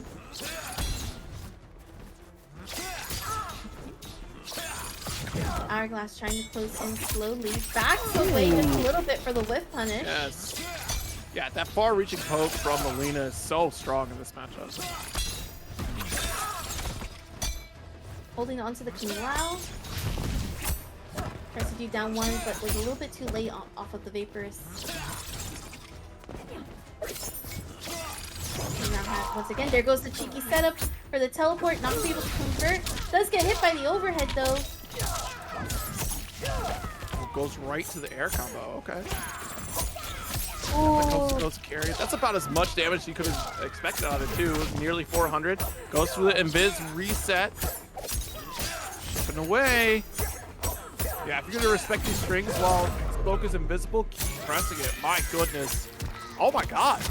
We got a brutal! Let's go! Brutality. Why would you say Smoke wins. just smoke? There's fire. Kaboom. You don't. I don't know. Smoke is kind of is like Sid. Oh You yeah. know? Just very like, yay! I did this. I set fire, and you're just like the adult. Like, what do you mean you set fire? Smoke, there's fire. No, that. Well, you're Smoke though. You don't have fire. Well, that means my dad Scorpion's gonna show up and beat you up. That's what that means. We Okay. should hunt together Oh. sometime. As long as I'm not the quarry. Round one. Fight. I don't think Mileena was asking a date to Smoke there. I don't think so either. I think it was more of like, let's go hunting. You're the prey. I'm the hunter. And that's what he said. Maybe don't let me be the quarry, please. Oh my goodness. Yeah, we still have to keep yourself alive. Oh, he staggers. Down. Not opening. Ooh. Okay. There we go. We're Standard block invisible. though. Yeah, I mean this is still just your classic route. Big pickup for 328. Listen, you still get hit and you can't see it. It's very confusing. It's not confusing actually. It's very disjarring. Yo. Oh no, whip punish. That would have been so godlike though. Have to be careful. This might end in no. This is gonna end in a hard knockdown into the setup for the Kung Lao hat. Touch on both sides here, and yeah, that's tough. Even blocked, you're still gonna get scooped up. Immediate break though. I don't know if I agree with that break. I'm gonna be real with you. Just because you were so low on health, and also because the better air movement is Mileena at this point. You're better off risking it with the chip. Full screen game once again. Yeah, because I think we were expecting like a very sneaky teleport. Don't forget about the hat. I mean, the stand 2 is a nice start though. Oh, reversal once again. It looked like before JustNasty was able to call out to get like a punish, but this time Hourglass, still kept it going. It's still a really good call out, especially knowing what your opponent's trying to do.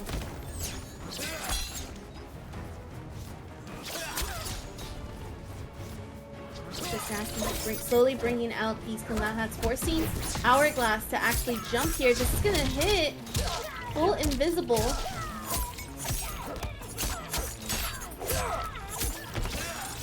Jeez, yeah, missed the stagger pickup after the stand 1. Great throw tech. Trying to stay in the corner. Oh no, that's not good. Yeah, that was the down 4-3 that we were trying to trip guard with, it looks like. Okay, we're out! But right back into it because Mileena's got the movement. Nice game. 2 in the set here from Mr. 7. I love this fatal so much. Nom nom nom nom nom. There you go. Yeah. Baby back ribs. The barbecue sauce. She's hungry. Oh boy. Wanted her chicken nuggies. Those weren't chicken nuggets. They were rib chicken nuggies. Actually, hold on. Wait a minute. You might be onto something. What if we took rib meat and just put them And you made them as chicken nuggies. into nuggies? Exactly. Fortunate they You were see? so You see? overconfident. I have a reason, Zero. Round 1. Fight. I'm creative. Smoked nuggies? Samurai Bob. Pat pending, pat pending, pat pending. Alright. Game number 5 right now for these two. It has been the run back. Earlier before, Hourglass had beaten JustNasty 3-1, but now 2-2 tied up. Let's see who will take it and head to losers finals. The fight done.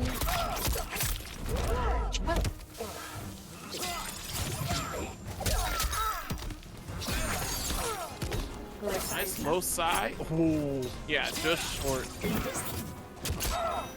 Turkey in losers finals waiting for the winner of this match.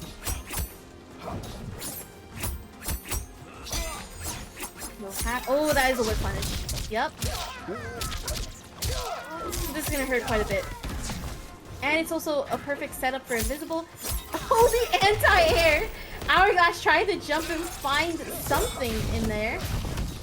Yo, you can't be canceling like this. Don't let JustNasty get away with it. The interrupt though. Breaker once again. Not a word of this swim. Round 2. It's so dangerous to break in those situations, especially with Kung Lao hat. Just because you're gonna get chipped. If you get hit, it's literally one. Plus, you also have Mileena of size. Again, we've seen this set up very well with Hourglass. Yeah, that's true. Yeah, it's so interesting that just the dynamic of how the match plays because of that assist alone too. Yeah, and also, JustNasty loses so much bar, and now that it's coming back, that could have been bar that he could have used earlier on, because we've seen him do so well setting up the invisible, but that is a punish. Yeah, absolutely. It wasn't even up blocked. It was just like a perfect timing on the block too, because he saw that JustNasty was banking on that low hat to try to get a near unblockable situation, right? But the block protection, I think, kicked in because it hit at the exact same time. Wow, I think Hourglass was blocked. Wow. Oh, wow. Finish him. And we got the fatality! I just Mileena just had the grossest fatalities.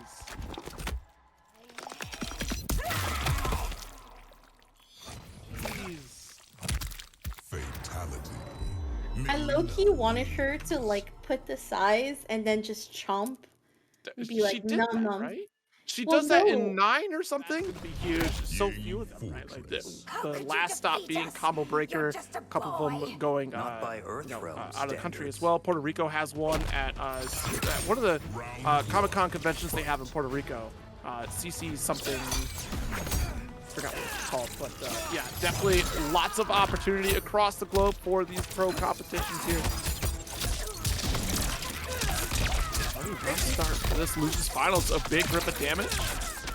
At 400. Go.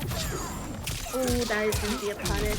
A little bit risky takes here from Hourglass, but it is definitely something you kind of have to do. Because if you let Raiden go, I do like that. Walk back a little bit and then allow the pull to come in where it didn't get, Hourglass didn't get hit, but was able to punish. And this is actually a full-blown punish too. Very nice. Oh, jeez, you are really reaching with these Mileena balls. Yeah, again, risk versus reward, and sometimes it's a little bit better to do that risk than just let Raiden do what you want.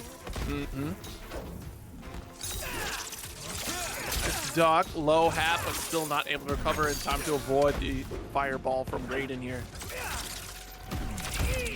Okay, there you go. The full punish after. Nice setup. Keep yourself safe.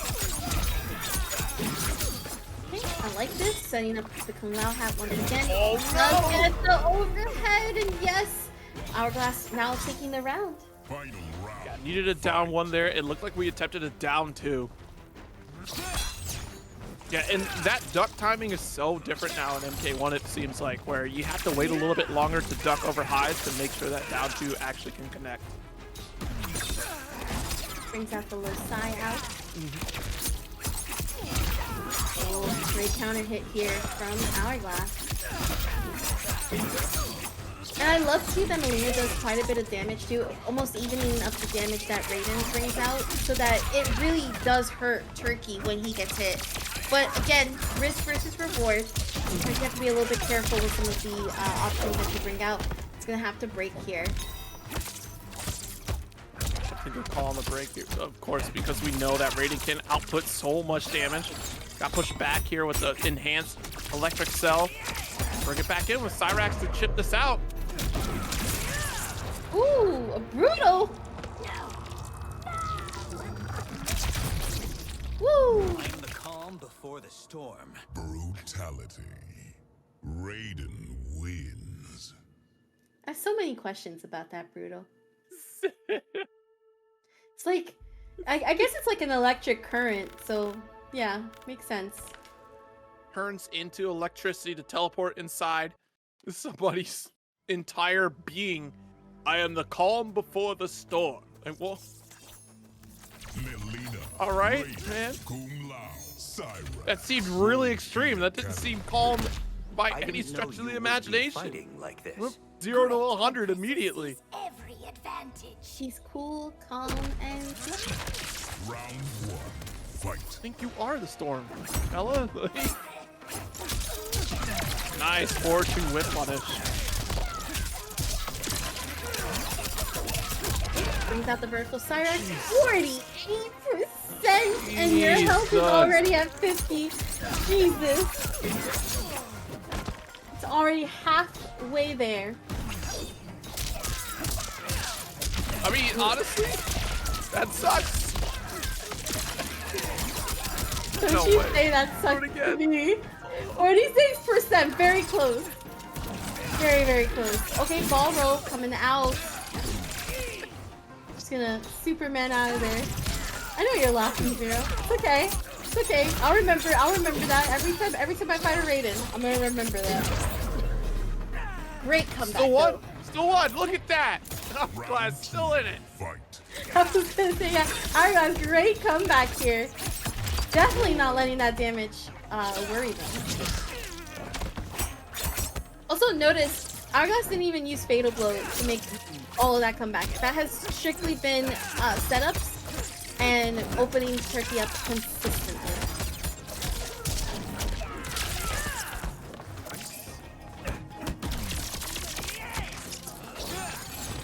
Kung Lao setup.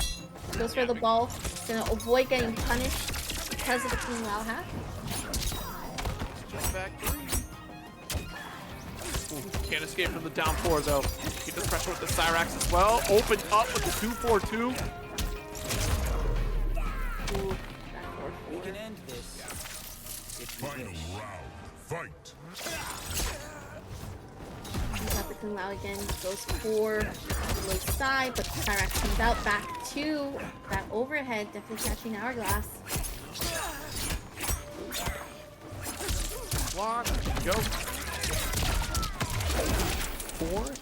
Goes for the down 4-2 after. Got you know that break so important, but still a bad position at this point, right? Because now you're still caught in this corner. No wood punish here from Turkey. That would have been huge if he was able to do it.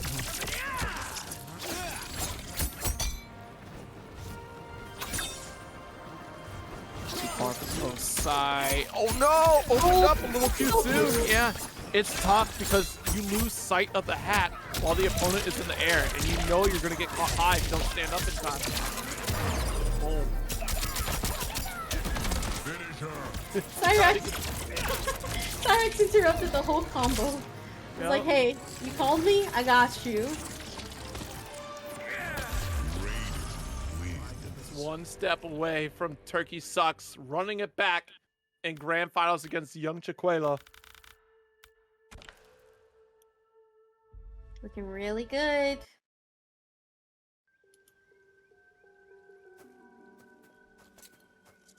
And you know, gosh, it's so tragic too. Like, what you make that one mistake, you get that 50% life loss, and there's so much going for Raiden once they get the first hit too, because you're already getting a single bar back, and it only costs a single bar to hit that 50% point. So right off the bat, you have the tools to essentially win your first round. And first hit does go to TurkeySucks there, so you do have that resource. And try to play the zoning game. I think it's a fair call, but yeah, really reaching with the high strings from Hourglass here. TurkeySucks taking the ample opportunity here for that forward two. Back two once again. Gonna bring out Cyrax for the chip damage. Another back two for the overhead. Does get hit by the high, but no confirm from Hourglass. This is essentially the final game for Hourglass if they're not able to get out. Oh, tries to wake up armored teleport, but it wasn't going to work because of multiple hits. Potential set point for Turkey and to steal the win. Taking away the title. Or preventing the title, rather. Block, but opened up one more time here. Right? Oh, nice that one interrupt. Perfect timing from Turkey. Bro. No interrupt on the teleport. Reiko tech. Yeah. Again, these techs come from the idea of, okay, what is the opponent trying to do? And Turkey was able to pull out that back throw. Check out. Oh, gets hit by the Superman. Took damage into Cyrax. Not out Another of the woods yet. Yeah, these are really good techs from Turkey, but Hourglass is certainly not out of the woods yet. That's a big start. Didn't get the down forward 2 confirmed. But one more hit is all that TurkeySucks needs. A solid confirm into the down forward 2 series. Ooh, has to be careful when going for that 4, because that could be an easy whip punish from Hourglass. Cyrax comes out. Discharge once again. Ooh, that one check, and that is it. Turkey takes it.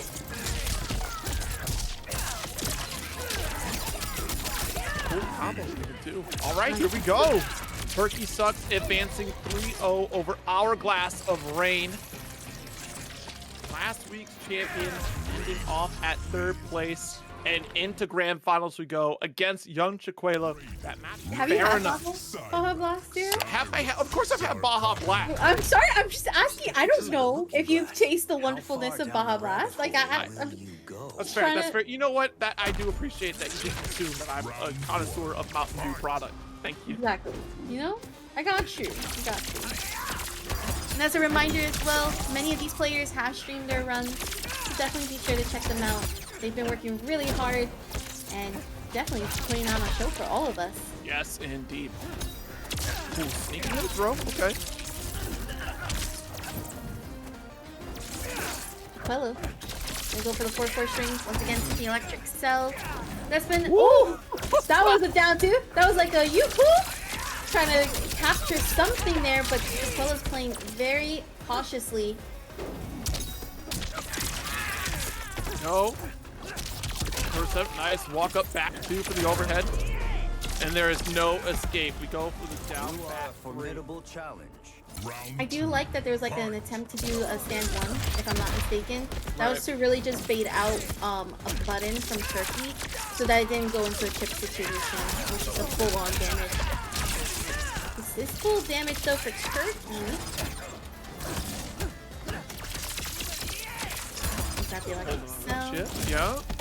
Oh no. Yeah, that's the big bet that you take. Like, I don't think you're gonna commit to the full sweep series, and then you have to play that guessing game.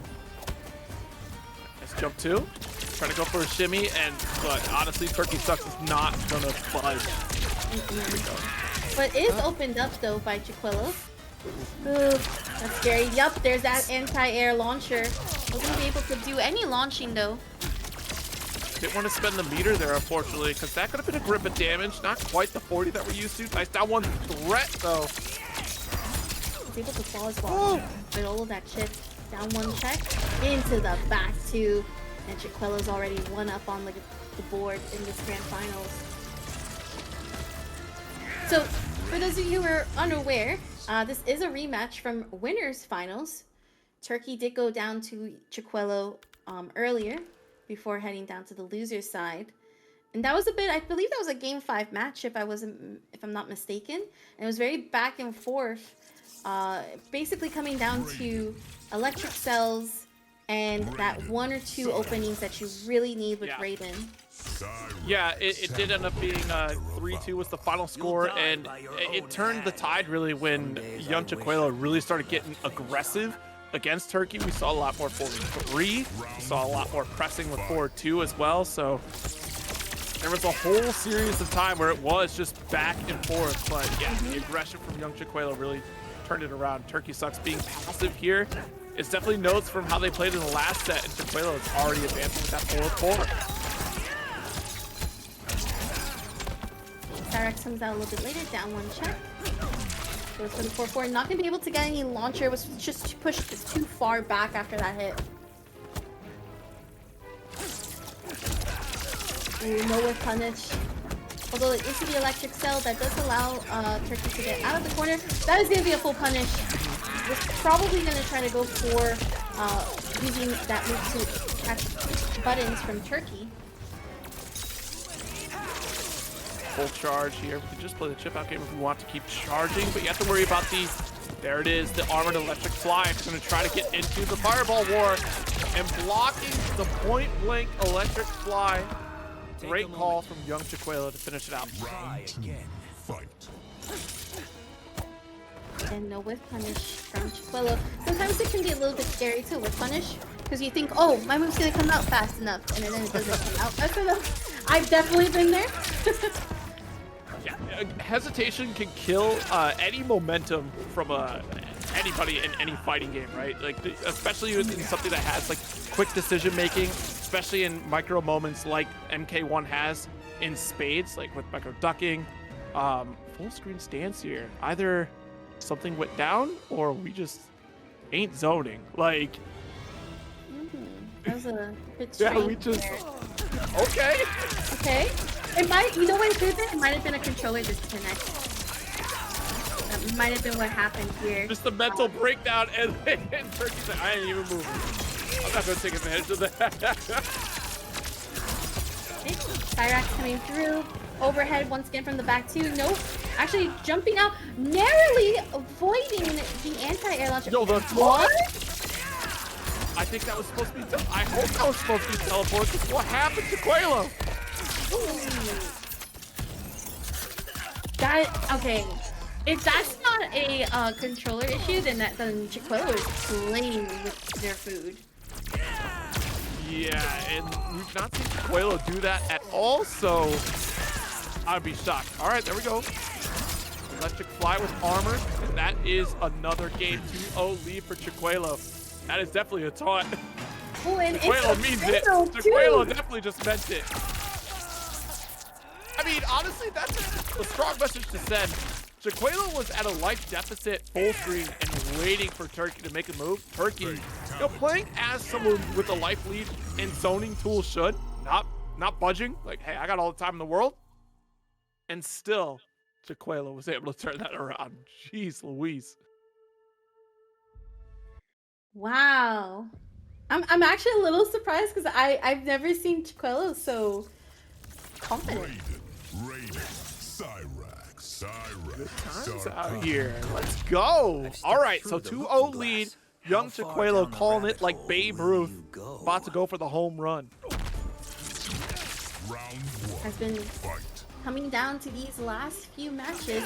Once again, oh, yo, the flawless block to really show off. This is a mental breakdown because, you It know, is. we've been It here really is. on play of like, okay, well, wait a minute. When something's wrong, everything stops and you can do the one fireball or like the 4-3 jab and just watch. I'd be like, aren't you good? Are you, like, is something wrong? Like, we're waiting? And then Chiquelo just playing right into it. Yo, and Chiquelo's also just walking up very not scared. Oh! Yo, the sweatiness of Chiquelo, the confidence, just slowly walking up and preparing themselves like, oh, you dare challenge me, Earthrealm's champion? Oh no! Get down too! Oh my Trying to call out the teleport. If Chiquelo gets the classic brutality, it's gonna be insane. That would be kind of insane. No anti-air? We let the jump in happen? Yeah. 23 seconds on the clock. Okay, goes for the Superman. Yo, wait. Chiquelo's a bully! Yo, so I have heard that if you're in the middle of the taunt, you can actually still flawless block. So that is just that is actually really cool for Chiquelo, because he can still be defensive while also being in this mindset of just stopping Turkey and being in Turkey's head. That's a 4-4. He's really doing taunts. Okay, we do get a punish here. from Turkey. This is, oh no, misses the Cyrax.